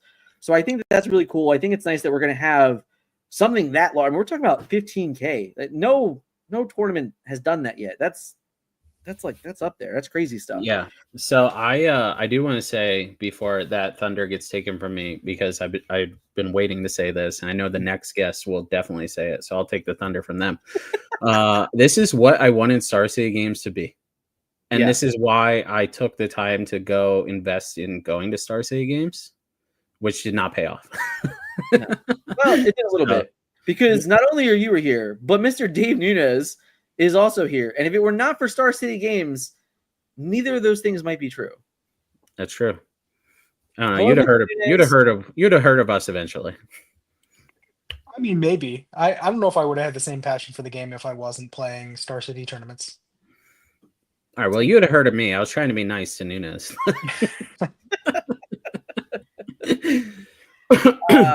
Nunes, welcome to the party. We have yet to kind of hear any of your initial reactions to anything. So is there anything in particular from this week that you would like to touch on? Well, I think we're at the part of the segment where you guys are going to be talking about rotation, and I'm particularly excited for rotation. Okay. So why are you excited for rotation?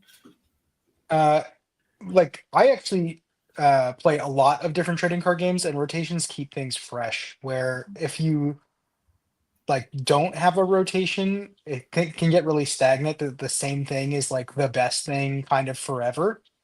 Where if you look at the power level of cards in given sets, sometimes you have 10s, you have, or even 11s, you have outliers like Diablo or Hiram that immediately slot in and warp formats. But like as a game designer, you don't necessarily want every card or even many cards to be on that power level. Yeah. And so if you have a format that already has a lot of cards that are extraordinarily powerful, it's different for new printings to squeeze into those formats. Yeah. Very, very fair. Yeah, there's so many new cards that's just like, God, I wish this didn't exist. I would love to play this. This is my favorite franchise, and I can't play it. Stuff like that. Yeah. I mean, you also like just create a lot of room for like cards that are slightly worse to see play. Like, I've been like just bouncing around in my head thinking about different game design questions. Like, if Be Prepared cost 8, would you still play it? Or what if it cost 8 and was an inkable? Um, and you can do that kind of thing and not just be like outclassed by a card that already exists. And like if a card already exists, sometimes having the ability to play 6 to 8 copies of a card is just like too much, like if they printed a Be Prepared that was slightly worse than Be Prepared, but all of a sudden now you had 8 Be Prepareds, like that could be a really unfun play pattern. Yeah. And so rotation allows you to cycle out an old card and print a new card that might be slightly worse, but not have it just be in direct competition with the previous printing of the card. Yeah, like they could never print a card that reads banish 2 characters of yours and 2 characters of your opponent's, right? Like that card can't exist in a world where Be Prepared also exists and Be Ruby. Like you just couldn't do it. It would be like, nope, it basically means you get to have 8 copies of Be Prepared if you wanted to. Yeah, I mean, they could print isn't it. that Sisu? I guess it's technically Sisu. Well, Sisu like leaves you with a character on board. Like when Sisu Sisu gets to do its thing, like if Sisu gets to banish all of your opponent's characters and then you just have a 5/4 left, it's better than Be Prepared. So yeah, it's Regeki at that point. But yeah, I mean, there's also just like the question of, I'm biased because I play a very large amount of Lorcana where like, and I am honestly more resistant than most people to like the fatigue that happens when you play like with and against the same cards like ad infinitum. But like, there gets to be a limit for most people on like how often you're okay with having your opponent play Be Prepared or like other potentially like unfun effects. Like, Yeah. how many times is your opponent going to shift Diablo before you're just like, okay, like I need to go do something else? Like, yeah, I agree. I think that's like we didn't really talk about too many cards we'd like hope do not see the light of day. I know for a fact that David Nunes can go another day without ever seeing Diablo again.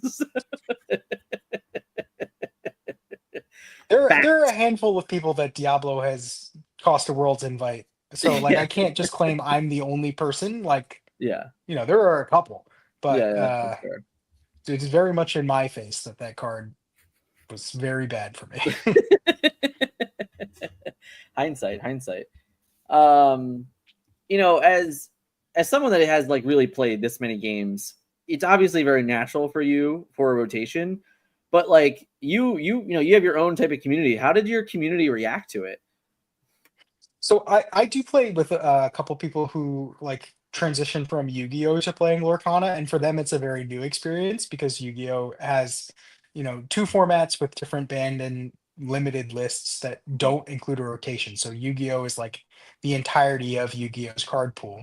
Okay. And for them it's a more new experience for there to be a rotation. But I just saw all right, spoiler warning to anybody in chat who hasn't seen any spoilers for set 8 yet, but they're reprinting the 1 cost Captain Hook with new artwork, and there's now a like new 5 cost Captain Hook. Yeah. And one of the things that rotation does is like gives that card room to breathe, where currently it might not see a lot of play because it's competing with Robin Hood and Beast and Right. like other very good 5 cost cards that like you might not just slot it into your deck. But if a rotation happens and suddenly the other cards don't exist anymore, maybe that card has room to breathe after rotation. So it's interesting, like seeing these cards be spoiled for set 8 and thinking about them in the card pool that exists now that we'll play with in tournaments immediately, but also being able to say like, okay, in 6 months when the card pool is, a new smaller card pool, like does this card have room in that card pool? That's fair.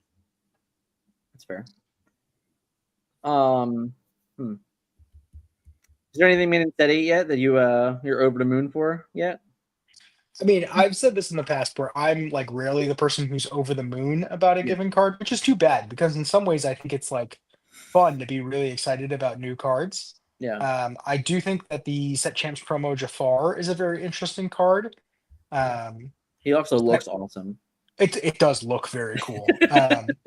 And like I think the mechanic. So for people in the chat who might not have been Magic players in the past, there was a mechanic in Magic for illusions, Yeah. which were in a little bit worse than the Lorcana Vanish mechanic, where if they were targeted by a spell or an ability, Okay. they So were anything. banished. Yeah. So like you could just like quest with your queen and kill their banish character. Yeah, you or could whatever. you could popsicle their character and banish it. Yeah. And banish it. So like they were much worse. But Yeah. the payoff in Magic was there was a character like the Lord of Illusions that Mhm. gave all of your illusion characters hexproof, so that they Okay. couldn't Yeah. be targeted. Okay. And so this Jafar like doesn't really get around the drawback of the vanish mechanic of illusions, but like provides you an incentive to put a lot of vanish characters in your deck. Yeah. And in some ways it's interesting because there is a limit on how many actions, especially actions that choose characters, Yeah. you can put in your deck. Like you need to put characters or like other stuff in your deck to progress your own game plan.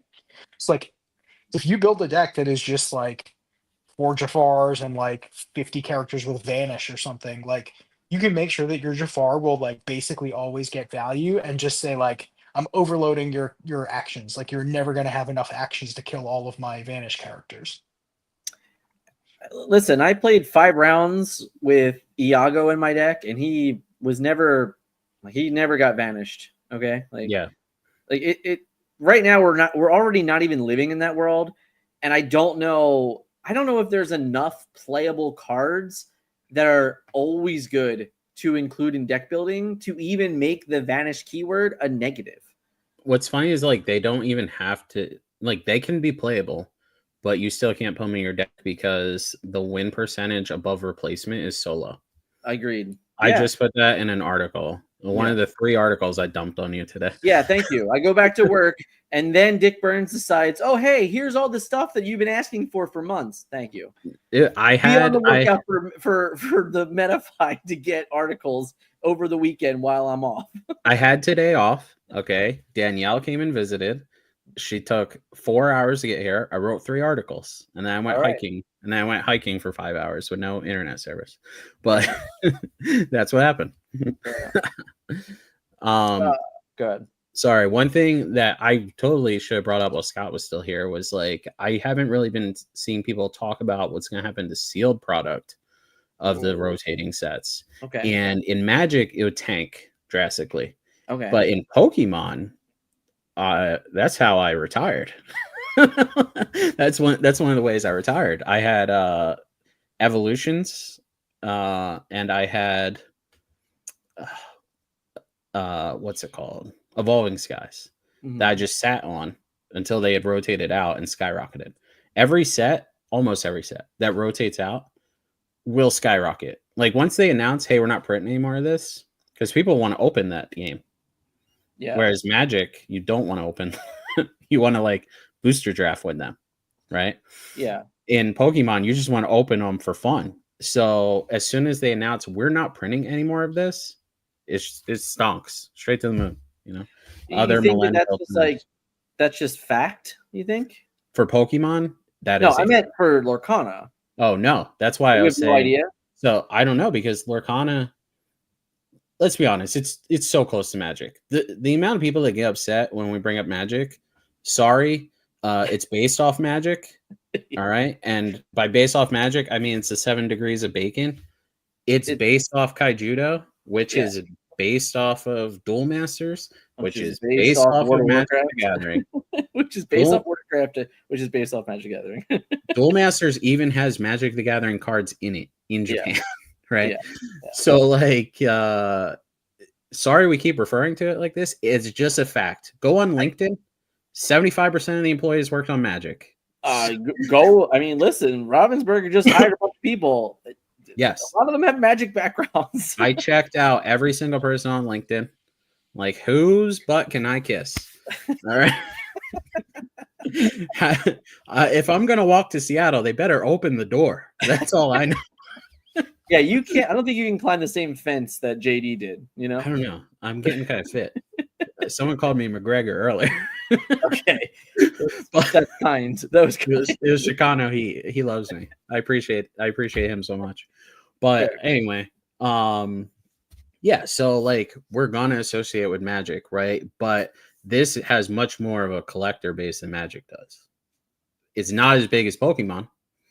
I don't know if it ever will be. It was funny when people were talking about like, oh, enchanted Elsas are dropping because they're rotating out. Yeah, when's the last time you played an enchanted Elsa in your deck? Who cares that they're rotating out? Zach Right? Bivens would like to have a word. What did he play enchanted Elsa in? I don't know. He just posted a picture with 4 of them. I made the joke Okay. about SSG money. That's all I Yeah. remember. That's all I remember. Anyway, that's my rant. I think the enchanted. So part of the value, there's I've seen it through Twitter, but it's probably TikTok. There's someone who like does shorts that are like, should I open it or should I kept it sealed? Yeah, I watched that guy on Facebook.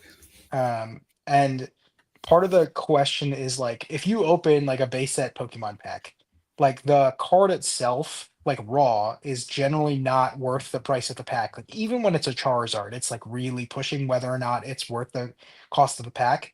It's the graded Charizards that like really push the line. Like, if it's a 9, you're like doing okay, and if it's a 10, you like really hit the home run, slam dunk.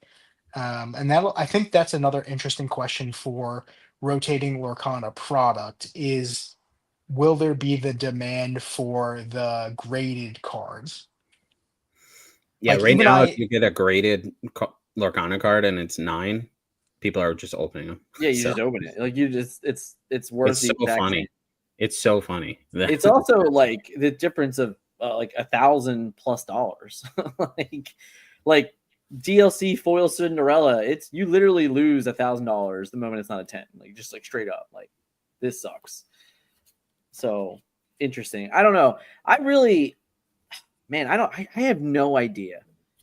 As a kid growing up that was playing Magic, rotations, like it really didn't matter to me because I was only ever playing like the constructed format, like the standard format that I was playing in.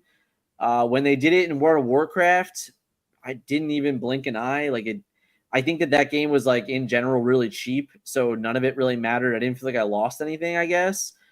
And for this game, it's kind of all the same. Like it gets announced, and I don't know. I'm just like, okay, like whatever. If I can't play Rapunzel's on, I don't know, September 7th, and I can't play Rapunzel's on September 7th, like that's just life, I guess. I don't know. When it comes to the finance side, I'm so curious to see how these next few months will pan out.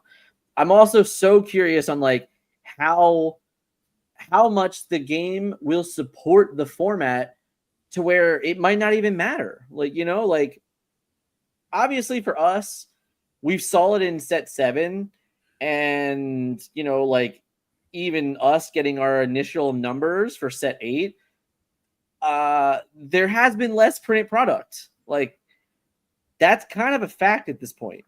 So I'm a little worried about that concept of, well, if it's already difficult to get set 7, like sealed set 7 and sealed set 8, then when rotation comes, what's the likelihood of a good set 7 or a good set 8 card? What's the skyrocket price of that card if something comes out of the moon?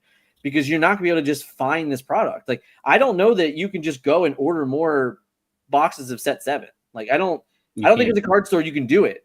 So that's kind of where I'm at. Like when we get to rotation, I hope that there's some re-release of these sets, because otherwise I'm very worried about certain cards in the rotation right now.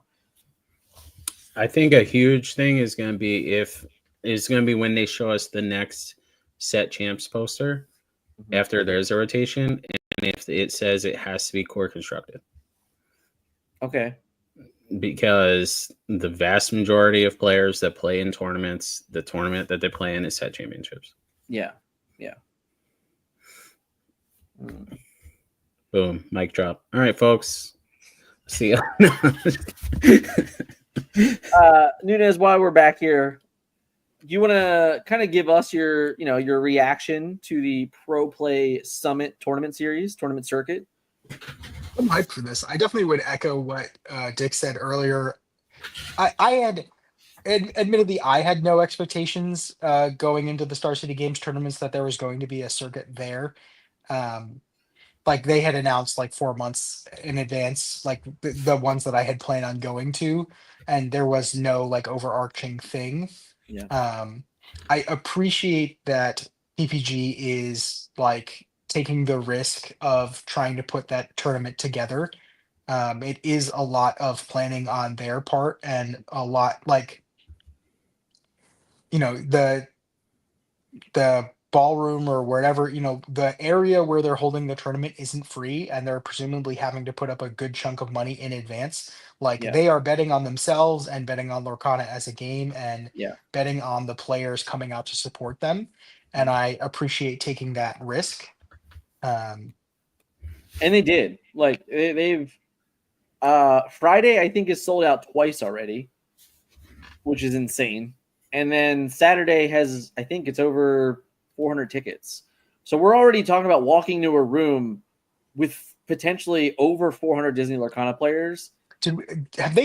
What is the format of the 15K? Is that supposed to be just a single day tournament? No. Top cut will be Sunday. What is the top cut? We do not know yet. Okay. I don't have the information for that. They are prepared to do whatever makes sense.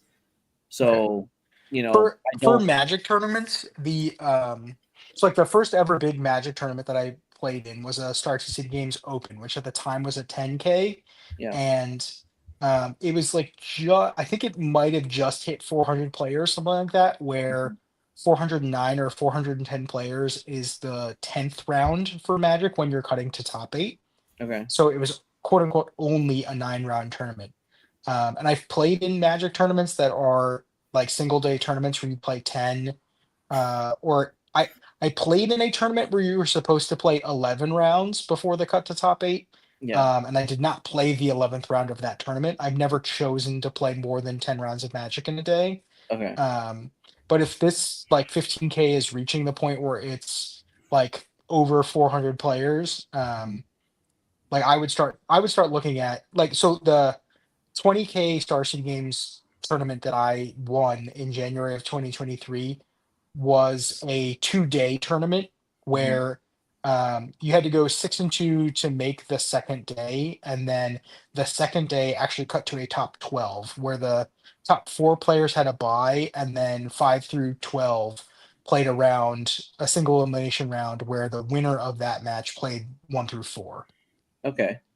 But like once you start like 15K as a prize total and as a like over 400 player tournament, I start looking at like that's a tournament that's like 8 or 9 rounds on the first day and then cuts to more Swiss rounds on the second day. I think would be what I would do.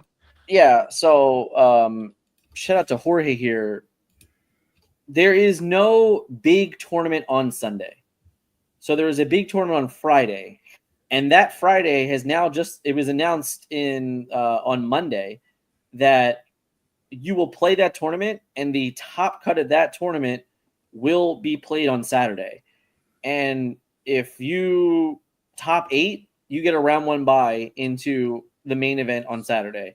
If you top 4, you get a 2-round bye into the main event on Saturday, which is ironically very similar to how Star City Games ended up doing their first couple events without ever announcing it. Like we had no idea that's how they were doing it until we were there in the room. I mean, you actually didn't get a bye, right? In Hartford, if I remember correctly. I lost the first round of top 8 in Hartford, so I played I did the 8th round of Hartford's 5K. But otherwise I played rounds 1 through 7 in Hartford. What are we doing, Dick? You having fun? Oh, okay. You went and found some stuff. Thank you. Yours was overlaid on top of mine, so I had to remove yours. Okay, that's fine. Yeah. So yeah, like shout out Melissa. For some history, Star City for their opens used to do a standard 10K on Saturday and then a legacy 10K on Sunday, where Legacy was like sort of like their unlimited format, or their Yeah. what are they calling it in this game now? Infinity. Infinity. Sorry, Mhm. not unlimited, infinity. So if you like top aided the standard 10K and that ran into Sunday, you like started with a buy in the 10K for a Legacy. Okay. So there's precedent in Magic and other games where if you're playing like multiple tournaments that interact with each other, like you can end up with buys in other tournaments. Okay. For Yeah. Eternal Weekend, which is like the big Legacy and Vintage tournament weekend, they do like both of the top eights play out on Sunday. So for like the absolute sickos who like top eight both Legacy Eternal Weekend and Vintage Eternal Weekend, you like play out both of the top eights on Sunday. That's insane. Yeah. That's insane. But the Legacy Eternal Weekend has been so big that they've been doing like 9 rounds of so they do like the Vintage main event on Friday, then the Legacy main event on Saturday, except the Legacy main event is so big, it's like 9 rounds on Saturday, and then if your record's good enough, you play 2 more rounds on Sunday, and then they play both top eights on Sunday. That's insane. It's too much. It's too much. I mean, I played a lot of PTQs that were 300 players, Yeah. and it would be like play in the hallway for top 4. Yeah. Yeah. Well, I mean, listen, DLCs in theory, they should have been 11 rounds. Like 2,000 player tournament should have been 11 rounds. We never did that. And obviously we played a 2-game format, not a best of 3. So it does like change some of the math and all that stuff. But at the players numbers that we had, everything that went into, I think the process was definitely based on having an 11 round tournament. And then somewhere along the line, they're like, well, we can't do that. It's just not feasibly possible because we don't want to be playing until midnight plus, which I think a lot of us probably agree with. But I also think it came into where, well, if we can't play with 11 people, we should probably have a bigger cut than 64. And then it gets in that whole other conversation. So I don't know, I don't know what the plan will be for PPG yet. I think that they already have enough time to make those decisions, though. Knowing that you're already approaching 300, 400 players in these tournaments, you can make an educated decision now. Like, okay, like this is how we're gonna do it. And I don't know if this is confirmed or not, but I trust the head judge, and that's all I will say, that he will do the best job. I think I know who it is, and I'm pretty sure that I was told, but I don't know if it's confirmed, so we'll just leave it out. But I trust that he will put on the best possible tournament. So I have a very good feeling that if it's got to be a certain way, it will probably be that certain way. And I don't know. I'm very curious in how, because like even the top 16 prizes for those tournaments are huge. Like top 16 in the 15K is still like $675. Like that's not nothing. Normally it's top 8 or bust. Like we've seen like the Charlie's Collectibles.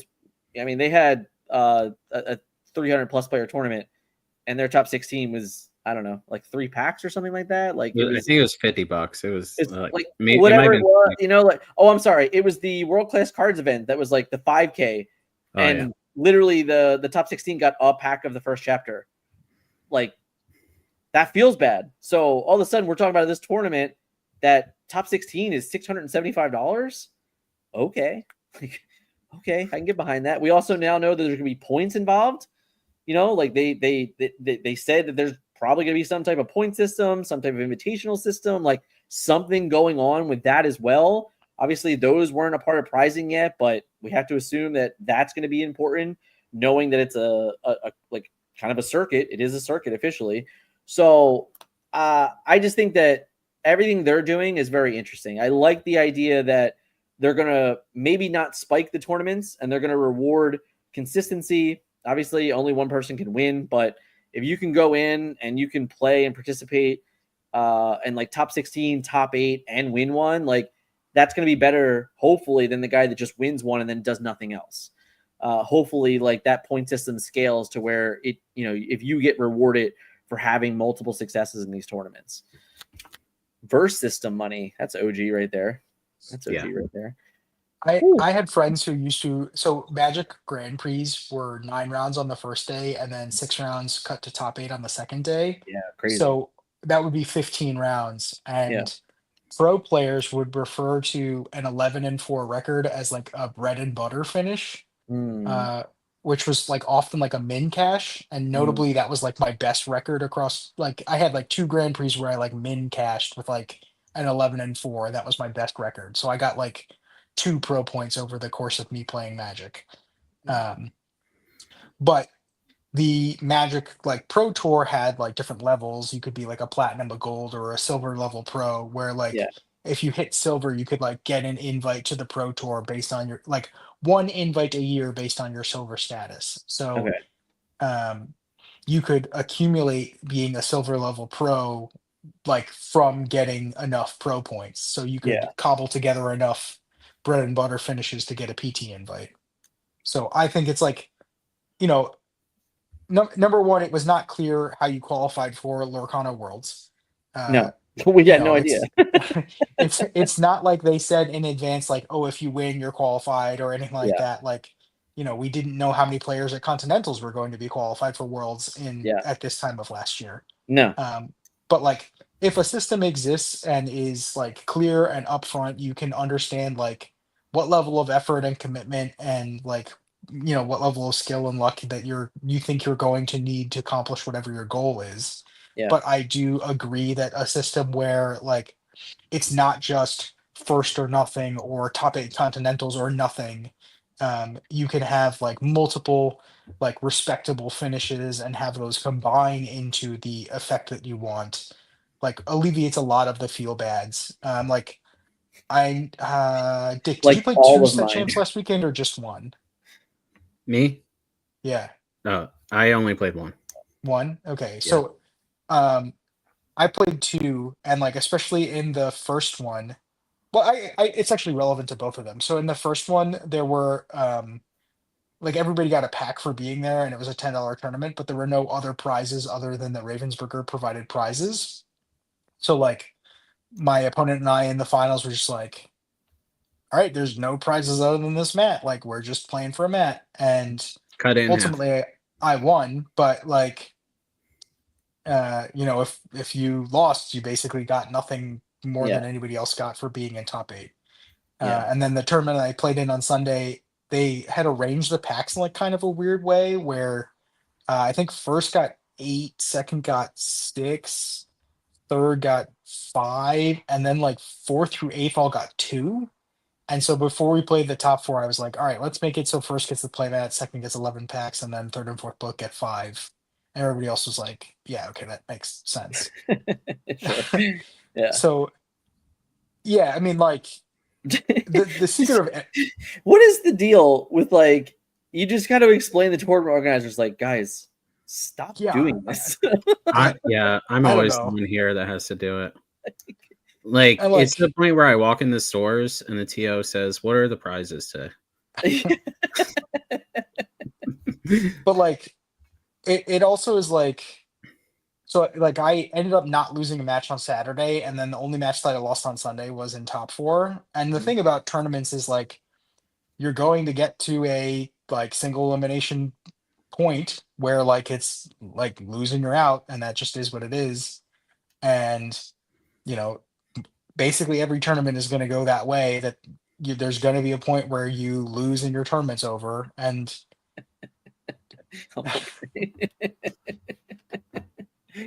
you know, it's good to have like, okay, yeah, I lost and that stinks and now my tournament's over, but like it's part of a grander, like larger part of my goals, not just like I didn't get the thing that I wanted at the end. First of all, I do not promote cutting play mats in any which way. While I think the picture is, I guess, intended to do what it did, I think it's pretty dumb. I love it. I think it's great. I'm not a fan. I have a stack of playmats over there. They might as well be cut in half. Yeah, but you of all people know that you could do something with them. Yeah, the championship ones aside, I would do it once just to annoy everyone on the internet. Yeah, like the bunch of playmats over there are like $10 playmats because like stores think that that's a prize for some reason, Sure. like random playmat off the shelf Yeah. that no one bought for Exactly. months. Yeah. I can respect that. I can respect that.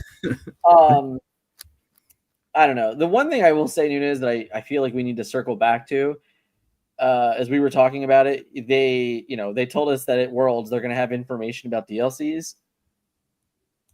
I hope we get that information. Like, I hope we get, by the way, this is how you qualify for Continentals, and this is how you're going to qualify for Worlds.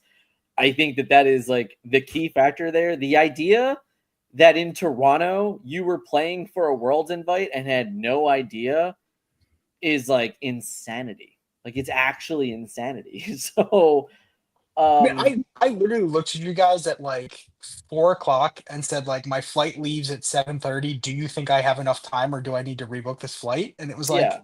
I nah, mean, you we can get know away with someone it. who conceded in top 8. Right. Yeah. Like he just didn't play his top 8 match, right? Like, it was Yeah, not in clear that there was a Seattle- Worlds invite on the line. Right. In Yep. Seattle, someone conceded in top 8 to make a flight because they had no idea. And There now was when no you think additional about- pricing. right, that no mattered. additional pricing at all, because the enchantments are just monopoly money. Like, once you win a gold Mickey, everything after that, it's just like for the glory, right? Like, but when you say, if we had known in advance, like, no, it's not for the glory, it's for a Worlds invite, which, by the way, you get this automatically only 28 of them a world foil promo. It changes all of the math, because now it's like extra monopoly money. Because now you get to just get that and then play for even more monopoly money. And I'm just going to keep saying monopoly money, but yeah, I think like that Bison Bucks. Whatever, Bison Bucks is cool. M Bison Street Fighter Bison Bucks. That's Yeah, fine. That's fine. But yeah, like, I hope that's like that gets said well before we ever get into another room for a Disney Lorcana challenge. Like, I want to know at the start of the season what we're playing for, how we're achieving our goals, because it gives people like the ability to do so, and set those goals. So I think that's like a huge takeaway. I expect that by the time we get to 4th of July weekend for PPG, we will know the dates of every tournament, and we will know and understand the point system and what the points are even doing.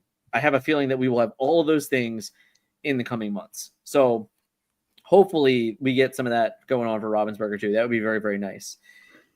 As we're coming to an end here, guys, we're wrapping up. I wanted to just quickly say, this is Dick Burns' favorite card. This will be the card in set 8 that he will sign for people. That's true. And it has nothing to do with anything at all other than I think it's perfect. I love drawing cards. I Draw more don't know cards, what win more artists I games. need to hire or whatever, but I definitely need to get like a Plasma Blaster in the Run the Jewels with like the Hexwell crown. I don't know. I also am going to be bad for the brand. There's a phrase that like the Magic sickos would use, which is "no splits kill them all." Okay. Where like, it's so JDZ was like talking about like you can't cut up an Elsa, like you can't split the prize or whatever. Like in tournaments, people will be like, "All right, do you want to split the prizes so we just both get like whatever?" Like, okay, winner gets 3 packs and loser gets 1 pack. So instead, like we'll both just take 2 or whatever. Yeah. Like I like listening to the Magic sickos just be like, "No splits kill them all." I have like kind of adopted that mindset where it's just like, nah, like let's just play for it. Like, I mean, it's fine. I think when we're talking about that type of a prize, it makes sense to me, but I also think that when you're talking about a $15,000 cash prize that's being spread out into the top 16, if you get into the top 8 and you talk about those numbers, like it'd be okay if I'm like, all right, guys, we can just divvy this up, right? Like, like we're good. Everybody's good. I think I'm trying to like schedule my flights now where I just say no. Like I've heard that Zan is someone who says no when there's like a top 8 or top 4 split. Like for Star Cities, I definitely would like annoy people where I just was like, no. Like, sure. You don't need to bring I over think the problem with Star Cities is that the EV was so low that like you had to play for it. Like Dick Theory, in theory, like he lost money on every top 8 Star City games. Like literally lost money for sure. Depends on how many miles it was from my house since I drove to all of them. Yeah, exactly. Definitely in Hartford. I could have got first place. I was losing on Hartford. I drove from Florida. I drove from Florida to Hartford with my wife and 2 kids. I had rebooked. I messed up when I was flying to Atlanta for Star City and booked my flight for the weekend before. So I like literally booked a flight to Atlanta that Friday. Like Yeah. I spent way too much money to be in Atlanta that weekend where like if I won the tournament, I probably wasn't breaking even. Like Yeah, you could just do what I did and you book from Miami to Philadelphia, right? That's how you get to Miami. Yeah, smart. Yeah, don't do that, guys. Don't do that. Shout out to the team chat confirming that I was dumb that day. But yeah, I don't know. I think it's fun. It's a couple more weeks to set championships, and then set 8. You know, and like we were saying earlier before you got in here, like set 8 release weekend, we have a tournament that we're hosting. Right, we hosted every weekend for the encounter. I haven't said this publicly yet, but sadly, I am no longer going to the UK, which is a big bummer. But it's kind of just a reason for the greater good, and there's other things that I need to do potentially now. That means I can't take that trip. We'll get there one day. I know it'll happen. Dan's in Japan. Dick gets to go to Japan. That's fun. But then, like, the week after that, there's a 5K. The week after that, there's a 5K. The week after that, there's a 5K. Like, for the first month of set 8, you can just do, like, a giant tournament every single weekend. That's kind of exciting, you know? I don't know. Are you excited for that, Nunez? I know that you're not going to, like, all of them, but you could go to at least 2 of them in a row. I'm not even sure I knew about all of them. Honestly, Okay. I mean, well, you'll just have to watch me and Melissa's video and it'll be all good. That's fair. It's been busy at work. Like Yeah, I took off the Friday to play the 1K at SCG Hartford. Like that's how much I just like playing in tournaments. And like, Sure.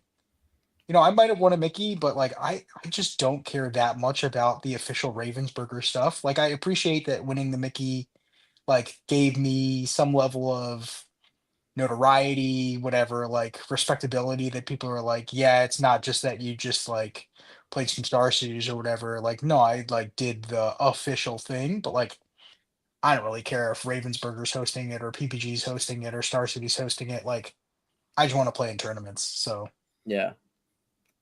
I mean, there's a lot of them.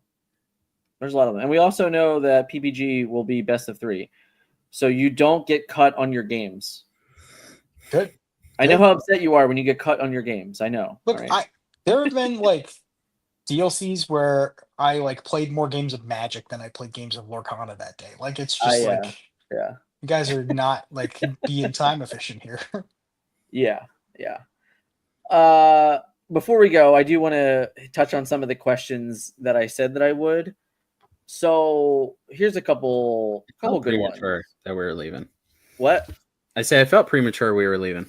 Yeah, well, it's early. I got to be up early. I got to go to the pretzel factory at 6:30 in the morning to get my kids pretzels because Oliver's birthday is on Saturday. Happy birthday, Oliver. Hopefully we can get a nice some love in the chat for Ollie. He's turning 7 on Saturday. And I got to be up early to go get pretzels. So I'm trying. We're going to end a little bit late, a little bit earlier than normal. But we'll touch on the questions, okay? Drop a PO box in the description. Everyone send a Carter's bear. That's adorable. You can put my PO box. I'll drive him. I don't have Chewy on me, but Chewy is a Carter's bear, and that's one of his best friends. I know. He needs the pig more because the pig is like, you don't even know it's a pig anymore, guys. Yeah. Thanks for coming out, Crystal. So, all right, first question is for Jorge because obviously we can't have questions without Jorge.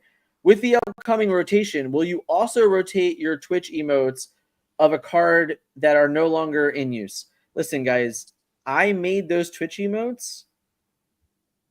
I don't even know when. I know that one of them is the GOAT. That is all that I know. I wrote down. I have no idea. I wrote down Twitch channel point rewards. We've still not implemented them. I wrote those down for packs. Yeah, we're too busy. Wonder yelled at me for not having them, and I still don't know what I would do with them. I need help. If anyone has ideas and knows how to do them. What's funny is all of them were things that I was willing to do because I know you won't on some of these. What happens when I'm streaming on Tuesday mornings by myself and someone catches in points? Well, ICL, you can't do points. Okay. They just disappear. Fine. All right. Fair. So I have no idea. Like, I would love to care more about the Twitch stuff if people really cared about them, but people don't. Like, they don't seem to bring them up very much, so I don't know that it matters. AJ had a very interesting question though. Do you prefer reprints of old cards or giving the ability to a new card when the ability is rotated? So I don't know that this is like a same question at all, but would you prefer to just get a new card with Madam Mim's ability? No, I'll just take a reprint. Nunez talked about earlier, like the ability to play 6 of something or 8 of something, if it's just a functional reprint with a different name, is too gross. They can't keep on top of that. Yeah. What I will also say is, if I had to take an educated guess as to why we get reprints and not new cards, is just the timeline of set creation. Sometimes we already know how much approval process it takes. I mean, we took them 3 months to tell us when Worlds was, when it was less than 2 months out type thing. Like, so it's probably way more difficult to get new characters approved, new art approved, like all of that stuff. So yeah, I was going to say, if I had to guess, I bet they would love if every single reprint in Fabled had different art, but they said that it won't. And I'm assuming that wasn't Ravensburger's decision. Yeah, I mean, who knows, right? In the vein of buying product with the upcoming rotation, buying Enchanteds on TCG Player, go to policy/thoughts on verified, not at all, and something else. This was definitely a Scott question, but I know Dick Burns is qualified to answer it. Yeah, it's fine. I would buy any card from anyone because TCG Player is so lenient. Not only will they refund me, like they will have me send it to them and they will verify it. And then they will just refund the seller as well if it was my mistake. At a certain point, you'll get banned if you take advantage of this policy. Yeah. But like their sealed product policy is you keep the money, they keep the product and their money. And it comes out of TCG Player's pocket. And I don't know any other company that's e-commerce that has even close to... No, Amazon takes it from the seller. I get... If I do $10,000 on Amazon in a month, 500's coming out of my pocket without my decision from people saying they didn't like the product or that they didn't get the product. I will quickly answer this one. We did the math, and we think it's 243 cards. Not confirmed, but we think it's a 243 card set with... I think it's 242. I think the mini is 243. Because they said it's not alphabetical anymore. As far as the English alphabet goes. It's normally still alphabetical by like their structure. So I'm willing to bet that it's 243. I don't know. We'll see. Yeah. It just seems so odd. I'm prepared to be wrong, as always. It's fine. Okay. This is an interesting question. If you had a starter deck in packages, like the whole starter deck, to sell on TCG Player, would you sell them unopened or sell all the cards and the booster individually? I didn't think this was an interesting question whatsoever. I thought it was very obvious. You're going to do whatever makes the most money. Yeah. You know what this reminds me of? This reminds me of when I felt so stupid in 7th grade because my science teacher said, if I start bending this pen, where's it going to break? And everyone starts saying, oh, at the tip, at this end, directly in the middle. And he goes, at the weakest point. And the answer is, at the most profitable point is where you're going to sell the products, right? And it also, like, that's all debatable by time is money as well, right? Like, how much effort does it take to sell 60 card starter deck plus a booster pack. Yeah, You know, like Nick Koss said it in his TCG Player Summit video, right? Like they broke down how much every single card costs them to ship. And would you pay someone to pick up dimes all day? Yeah. That was a really good analogy of him. So again, like, yeah, you just factor that in. But most of the time, because you can send it in plain white envelope, it's singles. Agreed. This one, I'll be honest, I don't know how fair of an answer we're going to give Jess here, but we can try. Given the reaction to the World's announcement, do you think RB will try to make more overtures towards social players in the near future as opposed to mostly focusing on the ultra competitive scene the way they have been? If they did, what would you like to see happen as far as events, changes to existing practices, etc.? I don't personally know, or I could not really give an argument to say that they have, quote, spoiled competitive players. I think the DLCs are almost like we all hate the 2-game format. Like we hate it, right? Like I don't know that I could ever in a world say like, oh my God, I love the 2-game format. Like it's just a fact. So I don't like that whole scenario is set up for the casual player to come into the tournament with a goal and try and their best to be successful toward that goal. And like we're already seeing it now. Most of the players that were attending Disney Lorcana challenges are not going and participating in, you know, the SSGs and the CCSs. Like, so just Ravensburger hosting an event with their name on it, giving out promos, giving a prize wall for other DLC promos, that is inviting enough for like all of those reasons to me that I don't know that it's fair to say that it's competitive minded. I don't know. Does anyone else agree? Nunez, go on a rant about Command Fest. You're up. Yeah. Thanks for like just teeing me up, Dick, because I literally at DLCs was basically saying that Ravensburger like kind of missed the mark on the product that I think people actually wanted from them. Where, so separate aside, I actually think that there's not enough variance in Lorcana and the better player wins too often. And the extreme value of the DLC prizes meant that players that were really good at Lorcana were very incentivized to go to DLCs to win these very expensive prize cards. But the most popular way to play Magic right now is Commander, which is now there is EDH or competitive EDH, which sounds oxymoronic, but Commander is like a very popular casual multiplayer way to play Magic. And they have command fests where there are not tremendous prizes for attending. It is like just a celebration of Magic and Commander. And I have for months been saying that Ravensburger's like, you know, lucky that people want to go to DLCs, but the product people wanted was not actually DLCs. It was something closer to a command fest where they just wanted to be in a room with a bunch of other people that really liked playing Lorcana, enjoying and celebrating and playing Lorcana.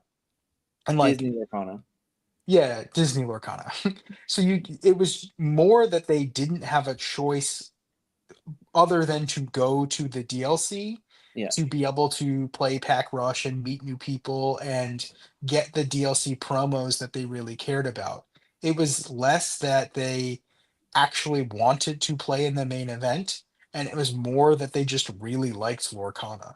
Yeah. So I think, you know, if Ravensburger, it's I'm trying not to be too mean because I really think that they've dropped the ball in their like scheduling and handling of DLCs and worlds. Um, but I think that if they got their act together, like beyond the money that they're already making, there's so much untapped potential for what did they want to call them? They had a name for. Man, I know they had a name for them. Was it like Quest or something like that? Yeah. Quest. Like Quest. honestly, so. like if if they put anywhere near the level of effort into quests that they could, they would absolutely crush them. Like I played in a Magic tournament 10 years ago that had 4,000 players in it, and like Pokemon tournaments right now are easily like hitting 3,000 players. Like the demand is there for card games right now, Yeah. and the limiting factor for DLCs being that they like announced them and had to scramble to get them. Like I don't know exactly what the upper limit is, but like 2,000 players is easy. Like, Yeah. they could be hitting 3, 4, Yeah, 5,000 people that want to be in a room playing Lorcana. yeah, Especially when you they can proved just it. like hand them a dragon. Like the first round of Dragonfires being $300 meant that like if you showed up to it, if you got a ticket to Atlanta and were there, like you just were free rolling it, you know? Yeah, I mean they proved it. They sold every DLC in America sold out in less than a minute. So, like, you're talking 10,000 tickets sold in less than a minute, less than 6 minutes total. So I totally agree. I totally agree. But I don't know. I have to believe.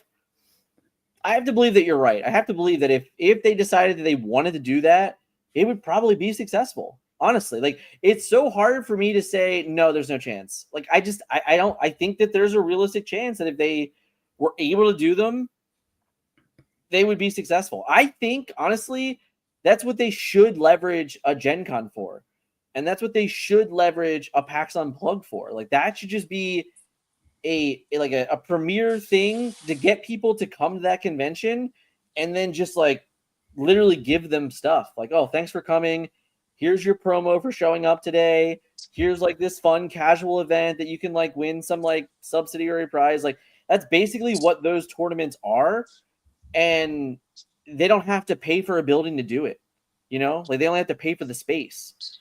So while I don't think you can get 5,000 seats, at a Gen Con or something like that, you could probably still get, anywhere between 500 and 1,000 seats. Probably you can still probably get that energy and not have to rent a whole building out. I have to believe that those would be successful. It definitely seems at least worth the risk to trying it, right? Yeah, I think so. One of the things that Grand Prix and Star City Games have done that I think Ravensburger didn't leverage and they should have is the concept of a VIP package. Like Pokemon Oh yeah, tournaments have it as well. 100%. If you go to like a Star City Games, like an SCG con, and you're a commander player and you're not like a CEDH player, you don't want to play in big tournaments, you can just buy a command package for like $100 that lets you play in a bunch of commander events on the weekend. Yeah. And if you offered like $100 or even $200 package for Lorcana that was like you can play unlimited of this type of tournament of Lorcana, whatever it is, Pack Rusher or whatever, and it like comes with a convention exclusive playmat, they would sell out. Like Yeah. if you could, I would like if you just wager sold $150 thing and everyone that bought it, whatever the limited number was, got a Cinderella playmat, sold out instantly. yeah, Instant like sellout. you and I, Dan, and I believe also Dick, like all played in Grand Prix New Jersey, which was like the 4,000 player legacy tournament. And that tournament, the playmat that you got for playing in the tournament was Brainstorm. Yep. Which was it was a $50 tournament, and that is like still a $60 playmat, like 13 years later, with there being like 4,000 of them. Like if you said $200, there's this like celebration of Lorcana event. The cap is 5,000 people. Like I think you'd sell out. I think you would put $100,000 in that room easy.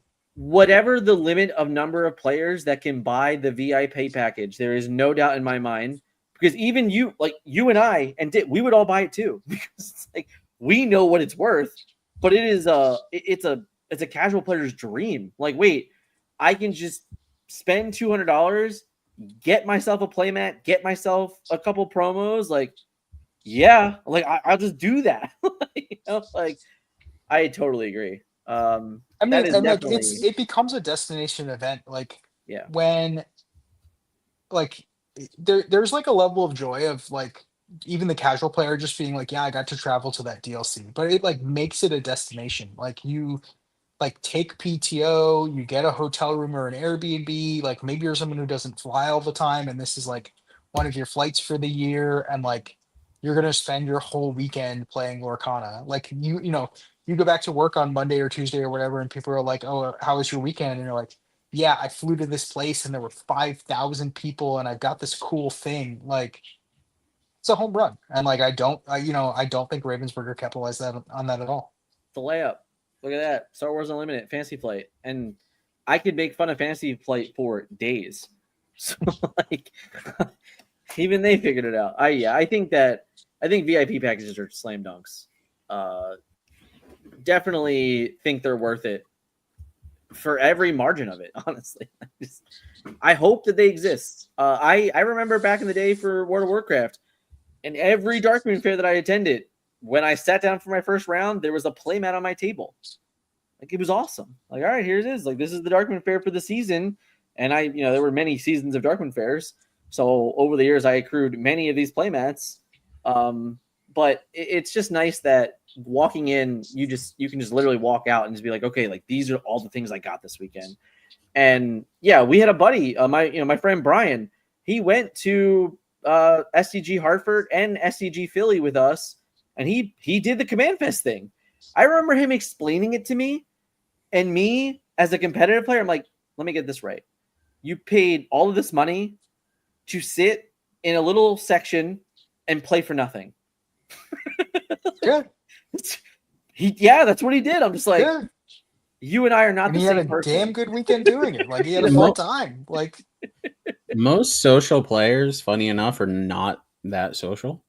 Yeah. And well, it's they difficult to like walk want an into a area. room with 1,000 people in Right. it who were like Yeah. that aren't your friends and like just drum up a like, hey, you want to play a game of Commander with me, stranger? Like it's not that Exactly. easy, you know. So like I say, even my like social tournaments I would run in my store, we're running it through tournament software. You don't have to walk up to someone and say, hey, do you want to play this round? I'm just going to assign people. Yeah. Right. Yeah. I got a couple things. One, All right, go. Every time Nunez said Lorcana, he was talking about the realm, not the game. The realm of Lorcana. Okay. Yeah. Right. We do now know we have the realm of Lorcana. That's true. Yes.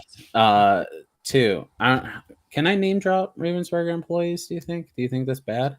I've never had a conversation with this person that I want to name drop. So it's not like some insider thing. It's all public info. Okay. Do you think they would find that rude? Is it an opinion? It's what I think would come based on their prior work. Okay. Yeah, sure. Shoot from the hip. Yeah, it's nothing negative. So Elaine, right? She was on the event, right? If you just Google her,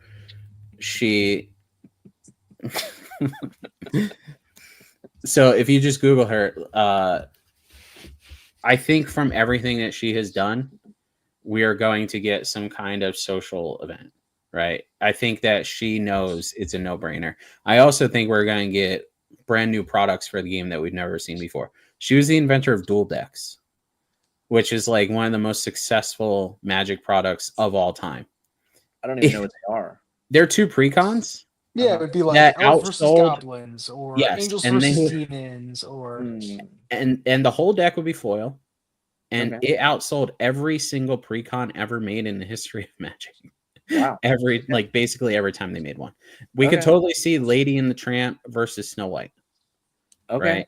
And it's a great product because if you play competitively, it had different foiling and you would want to buy it. If you play socially, you have two decks that were geared to play against each other. As long as they're all in boxes, like the Return of Jafar. Yeah, Heist, they came with their own deck boxes. I'm in. With the symbol, with like their little symbol and everything on the cardboard deck. yeah, box. they would often include new artwork. It would have its like own set symbol. Yeah, Okay. like here's a great example. Yeah. Aladdin / Jasmine deck versus Jafar with all his illusions. Also a great way to reprint cards. Yep.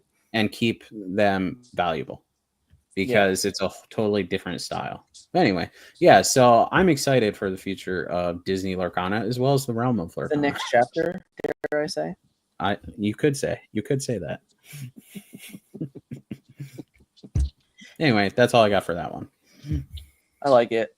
Yeah, I think it's been a really good week. I love the I did not love the audio of today's weekly Lorecast, but I do love that we will have weekly Lorecast. I think that's That was great. shocking. Yeah, that was I nice. think it's great. I think that they can use that platform to definitely raise some people up, which is awesome. I hope that they do. I hope that they double down on those things. I hope we get way more experiences like we did on Tuesday. Like obviously, shout out to JD. He gets to live, within a bus ride or something like an Uber ride to Ravensburger. But I have said this a million times. I will continue to say it. I will fly anywhere you want me, and I will be in that room. So that is for sure. If I was I'm just invited, a short walk away. it's not a short walk. Okay, you're crazy, but I would 100% fly out there just to hang out for an hour. Don't care. I would do it. I'd make a trip out of it. I would do a bunch of other stuff while I'm there, but I would certainly do it without a shadow of a doubt. Wouldn't even care. I'd business expense it and I'd move on with life. Yeah. So I hope that they do more of that. I really do. I hope they include more people. I think it's great. I think seeing JD, that was the first time we had solid content creator, since the first Lorecast. like you got Liam and Aaron, and then never again. So having more faces was great. I think that's very good for the game. I really hope they utilize that platform and they can kind of like just give some thanks to some people that have been just there, and just been hardworking promoting that game. I think that's a great idea. I also love the idea that they're just going to be live streaming that. Like there was a bunch of audio issues today, but they're still there. They're still interacting with chat. They're still like having that feedback. I think there's a lot of good that can come from that. So I'm very excited for that. I don't know. Set champs this weekend, Nunez. You going hard? I just found out that I'm not even playing this weekend. You're not even playing this weekend? I think I'm Ollie's gonna play one. Ollie's birthday on Saturday, Mother's Day on Sunday. We ain't playing Lorcana this weekend. That's fair. I'm trying for 8 this season. I think All right. my you got to my win me is- at least one mat. So one down. yeah, but you're gonna sell that one to your friend. So I always have to get the second one. Yeah, maybe we'll see. I don't want to put too much pressure on myself, like having to win a given tournament. I just like enjoy the process of playing, which I think is the healthiest way to go about it. But May's. I'm very excited for May. 2 tournaments last weekend, presumably 2 tournaments this weekend, then 3 tournaments because I'm taking off the Friday to play in Hartford. Yeah. Then 2 more tournaments, I hope, to go for 8 set champs plus a 1K. Wait, it's and not then even possible. You can't even go for 8, can you?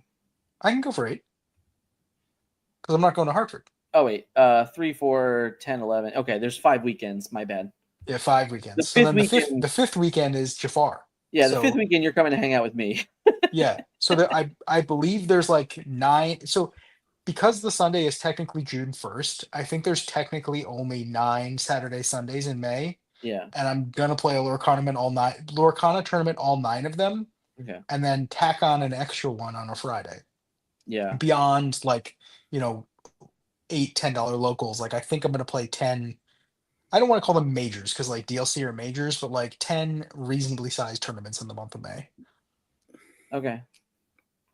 All right. That's good. I already know that I'm not playing this weekend and I'm commentating one next weekend.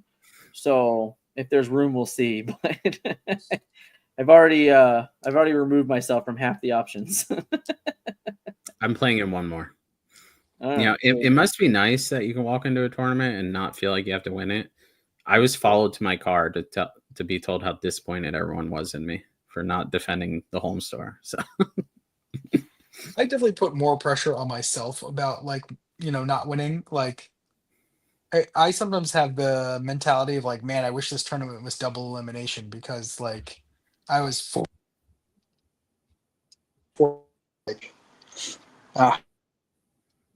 lost them. We lost you there for a second. we lost Nunez. Hold on. Hold please. We're gonna go like this, and then we're gonna bring him So back. here's my witness that I was followed to my car with. Can you hear me? Yep. Yeah. All right. I don't know what happened there, but here we are. You just went robot. It's cool. It happens. Yeah, I have no pressure for myself at set champs whatsoever. I'm just there to have a good time, and most of the time meet. I really just enjoy going to stores I've never been to before. It's the perfect excuse for me to go to a new store. Mm-hmm. Like straight Which up. is why I was so frustrated that like stores were keeping new people out. It's like, Yeah, no, I want to come give you my money. that's all and I I'm do. not Like going to cause a problem. honestly, I think Top Deck and the Encounter are the only stores I can say that I went to multiple of their set championships. Every other set championship I've gone to is a store I've never been to before. So I love the ability of just going to new stores and meeting new people. I really do. I almost went to the Safari Zone on Saturday, and then something happened and it took up a lot of my time and I couldn't go. But I really wanted to go to the Safari Zone because I'm gonna go there next month for their 5K, and I just wanted to kind of just get acclimated, like with the drive, meet the community, speak to the store owner. Like I wanted to have that conversation and I couldn't because something else that I had to do. Man, I can't wait to hope to talk about that. But right now it's like, I would just love to just go and hang out with some new stores. Like even this weekend on Saturday, I was going to go to the Encounter because it's the Encounter and I love them. But then my wife reminded me that it's our son's birthday, so I like that's not happening anymore. You should not say stuff like that publicly. I didn't want to interrupt you. I promised Josh that if he roasted me for being a little baby, I would highlight it. Yeah. I walked into the store and normally it's like, just all my friends are there. This store got their highest attendance ever. Yeah. And 3 people came up and said it was specifically because of our video that they came, which was amazing. The store owner came over and thanked me. I love him to death. He's great. It's an amazing store. And when I walked in and I didn't know half the people in the room, I was just like, all right, I'm just going to play Amber Steel. I'm not going to play the fun deck I wanted to play. Like, that's just my... I played the fun deck to a 3-2 12th place finish in a 27-player tournament, and that's life, guys. It's okay. It's all right. It's all right. It's fine. Hey, one day you two will accomplish something in trading card games and be as famous as me. But like at this point in life, I got to carry it on my shoulders. Okay. All right. I mean, I think Blizzard Kitty is the real killer. So, Well, now she's no longer a lizard or a kitty. She is a bear. That's true. She is a bear. A bear kitty, a lizard bear. I don't know. We'll have to figure it out. We're going to workshop it. Man, bear, pig. If you guys have been hanging out with us forever, you guys were awesome today. I hope you enjoyed the card. If you're coming in late and you somehow didn't see the card, we'll go one more time. We'll get Nunez's thought on the card. We got Plasma Blaster. Let's go. All right. So this was nothing we won't do to make a good gag and have a lot of fun with you guys on a reveal night. Nunez, Sing Together is back. Are you excited? I think Sing Together is a really interesting mechanic. I think more than other people, I often do the math and try to figure out, like, at what turn can you reasonably expect for a card to be played, and what scenarios do you need to make for a card to be played. So I don't know that like Amber Ruby Singers is a traditional archetype, but it makes no sense. That's why we didn't even bring it up. Like, there's no way that you're playing this card in Amber Ruby Singers. Why? Yeah, just writing Christopher Robin over and over.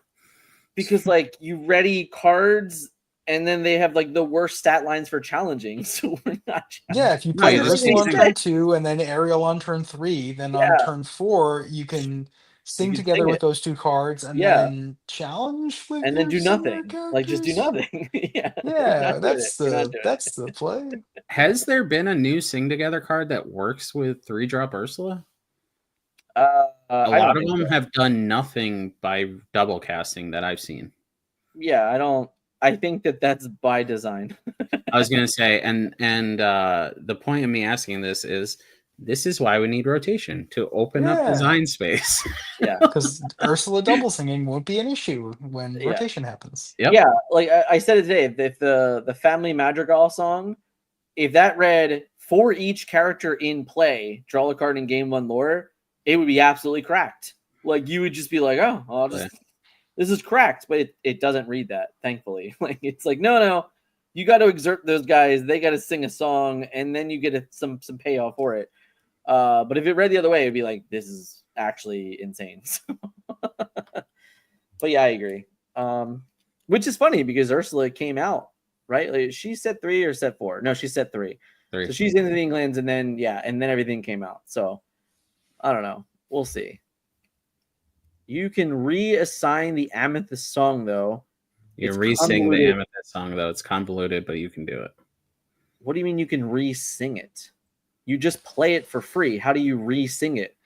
So the way the game rules work is really weird, where when you choose to replay the song, you can then sing the song. Orion loves the nuances of the rules.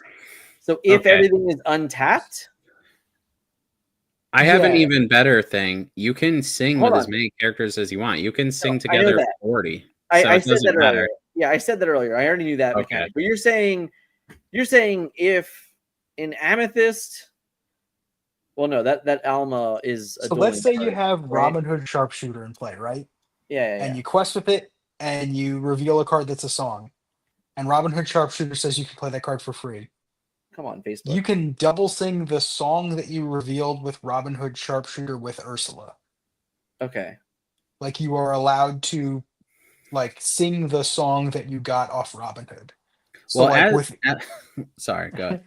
Within the way the rules work, it is possible to sing a song with Ursula and whatever other characters because it's a sing together song, and then replay the song. But in replaying the song, not just play it for free, but instead re-sing it. I have understand. It be sung a second time. I understand. I did not know it worked that way. Yeah, it is very weird. Well, it feels unintuitive to me, but that is the way that the rules work currently. This is why they were working on the rules on Tuesday. Okay. During so I was looking at it live thing. Right. So this is exactly why the Alma Madrigal is a dueling card then. Because if she wasn't, then you could just literally go off with Ursula specifically. So Alma is whenever a character sings, you ready the character. So if you could play Alma and Ursula in the same deck, exert everybody, gain 5, draw 5, ready everybody, do it again. No, actually, that probably still wouldn't work. No, it wouldn't work anyway, because this card wouldn't ready everything until after the card was played, I think. No, I guess you could technically resolve this in the bag before Ursula, so it would work. Wow. Okay. All right. I don't know. Crazy. I think it's very weird that you can do that, but I understand why you can do it. You just have to have the sickest wacky draft deck of all time. Yeah, Chaos Draft. I got it. Orion's on it. I mean, I believe Orion 100%. This is why if I ever need some stupid thing, I'd ask him. But when I was reading it live today, I'm like, no, it doesn't work because you can't sing it. I did not realize there's a world where you can just sing it again. But again, that means you have to just have, I don't know, all the characters in the world in play. Yeah, no Rush 20, man. Yeah. Didn't you read the rules of the StarCraft game? Yeah. No attacking. No questing ever. In a world where they reprint Ursula Deceiver of All and not reprint Be Prepared, we can do it. If you dream it, you can do it. Yeah, I get that, but this is kind of whatever, right? You can just do that. You can just sing with them all the first time. You don't need what's the point of holding back? You hold back your 2 questers. I guess. Yeah, well, maybe you need to draw another song to sing to Mother's Knows Best so you don't lose the game or something. I'm with you. I'm with Sisu here. That's a dumb interaction. Well, at least the judges now know to put this on the on the judge desk. It's also right. Well, not even that. This should be like an FAQ in the app. Yeah. Honestly. All right. Leave it to Orion to give us the tidbits before we sign off. So, touche to Orion. All right, let's do that thing. While you guys are here, if you want to say your buys and all the places that you can do some stuff, go for it. Mr. Nunez. Hi, Dave Nunez. I think I'm at Master Nunez on Twitter. Can we get this changed, bro? All right. Can we just get TFM Nunez already on Twitter? Like, can we just get rid? You know how hard it is to find you on Twitter and tag you? Dude, I've had the same Twitter handle since like Yeah. Well, it's 2009, 2025. 2010. I don't know. You are a DLC runner-up, and people want to know where to find you. All right. Get with it. Get with it. All right. All right, Melissa did it. I'll double Melissa check did that the it. Twitter handle isn't already tagged or isn't already taken. It If it's won't not be. already taken, I'll try to put it together. It won't be. You'll do it. I got faith. But yeah, Yeah. Twitter, Go for it. Go for it, Nunez. I'm sorry. Twitter, Discord's bad. I am. If you send me a message on Discord, I'm very bad about answering it. So probably message me on Twitter.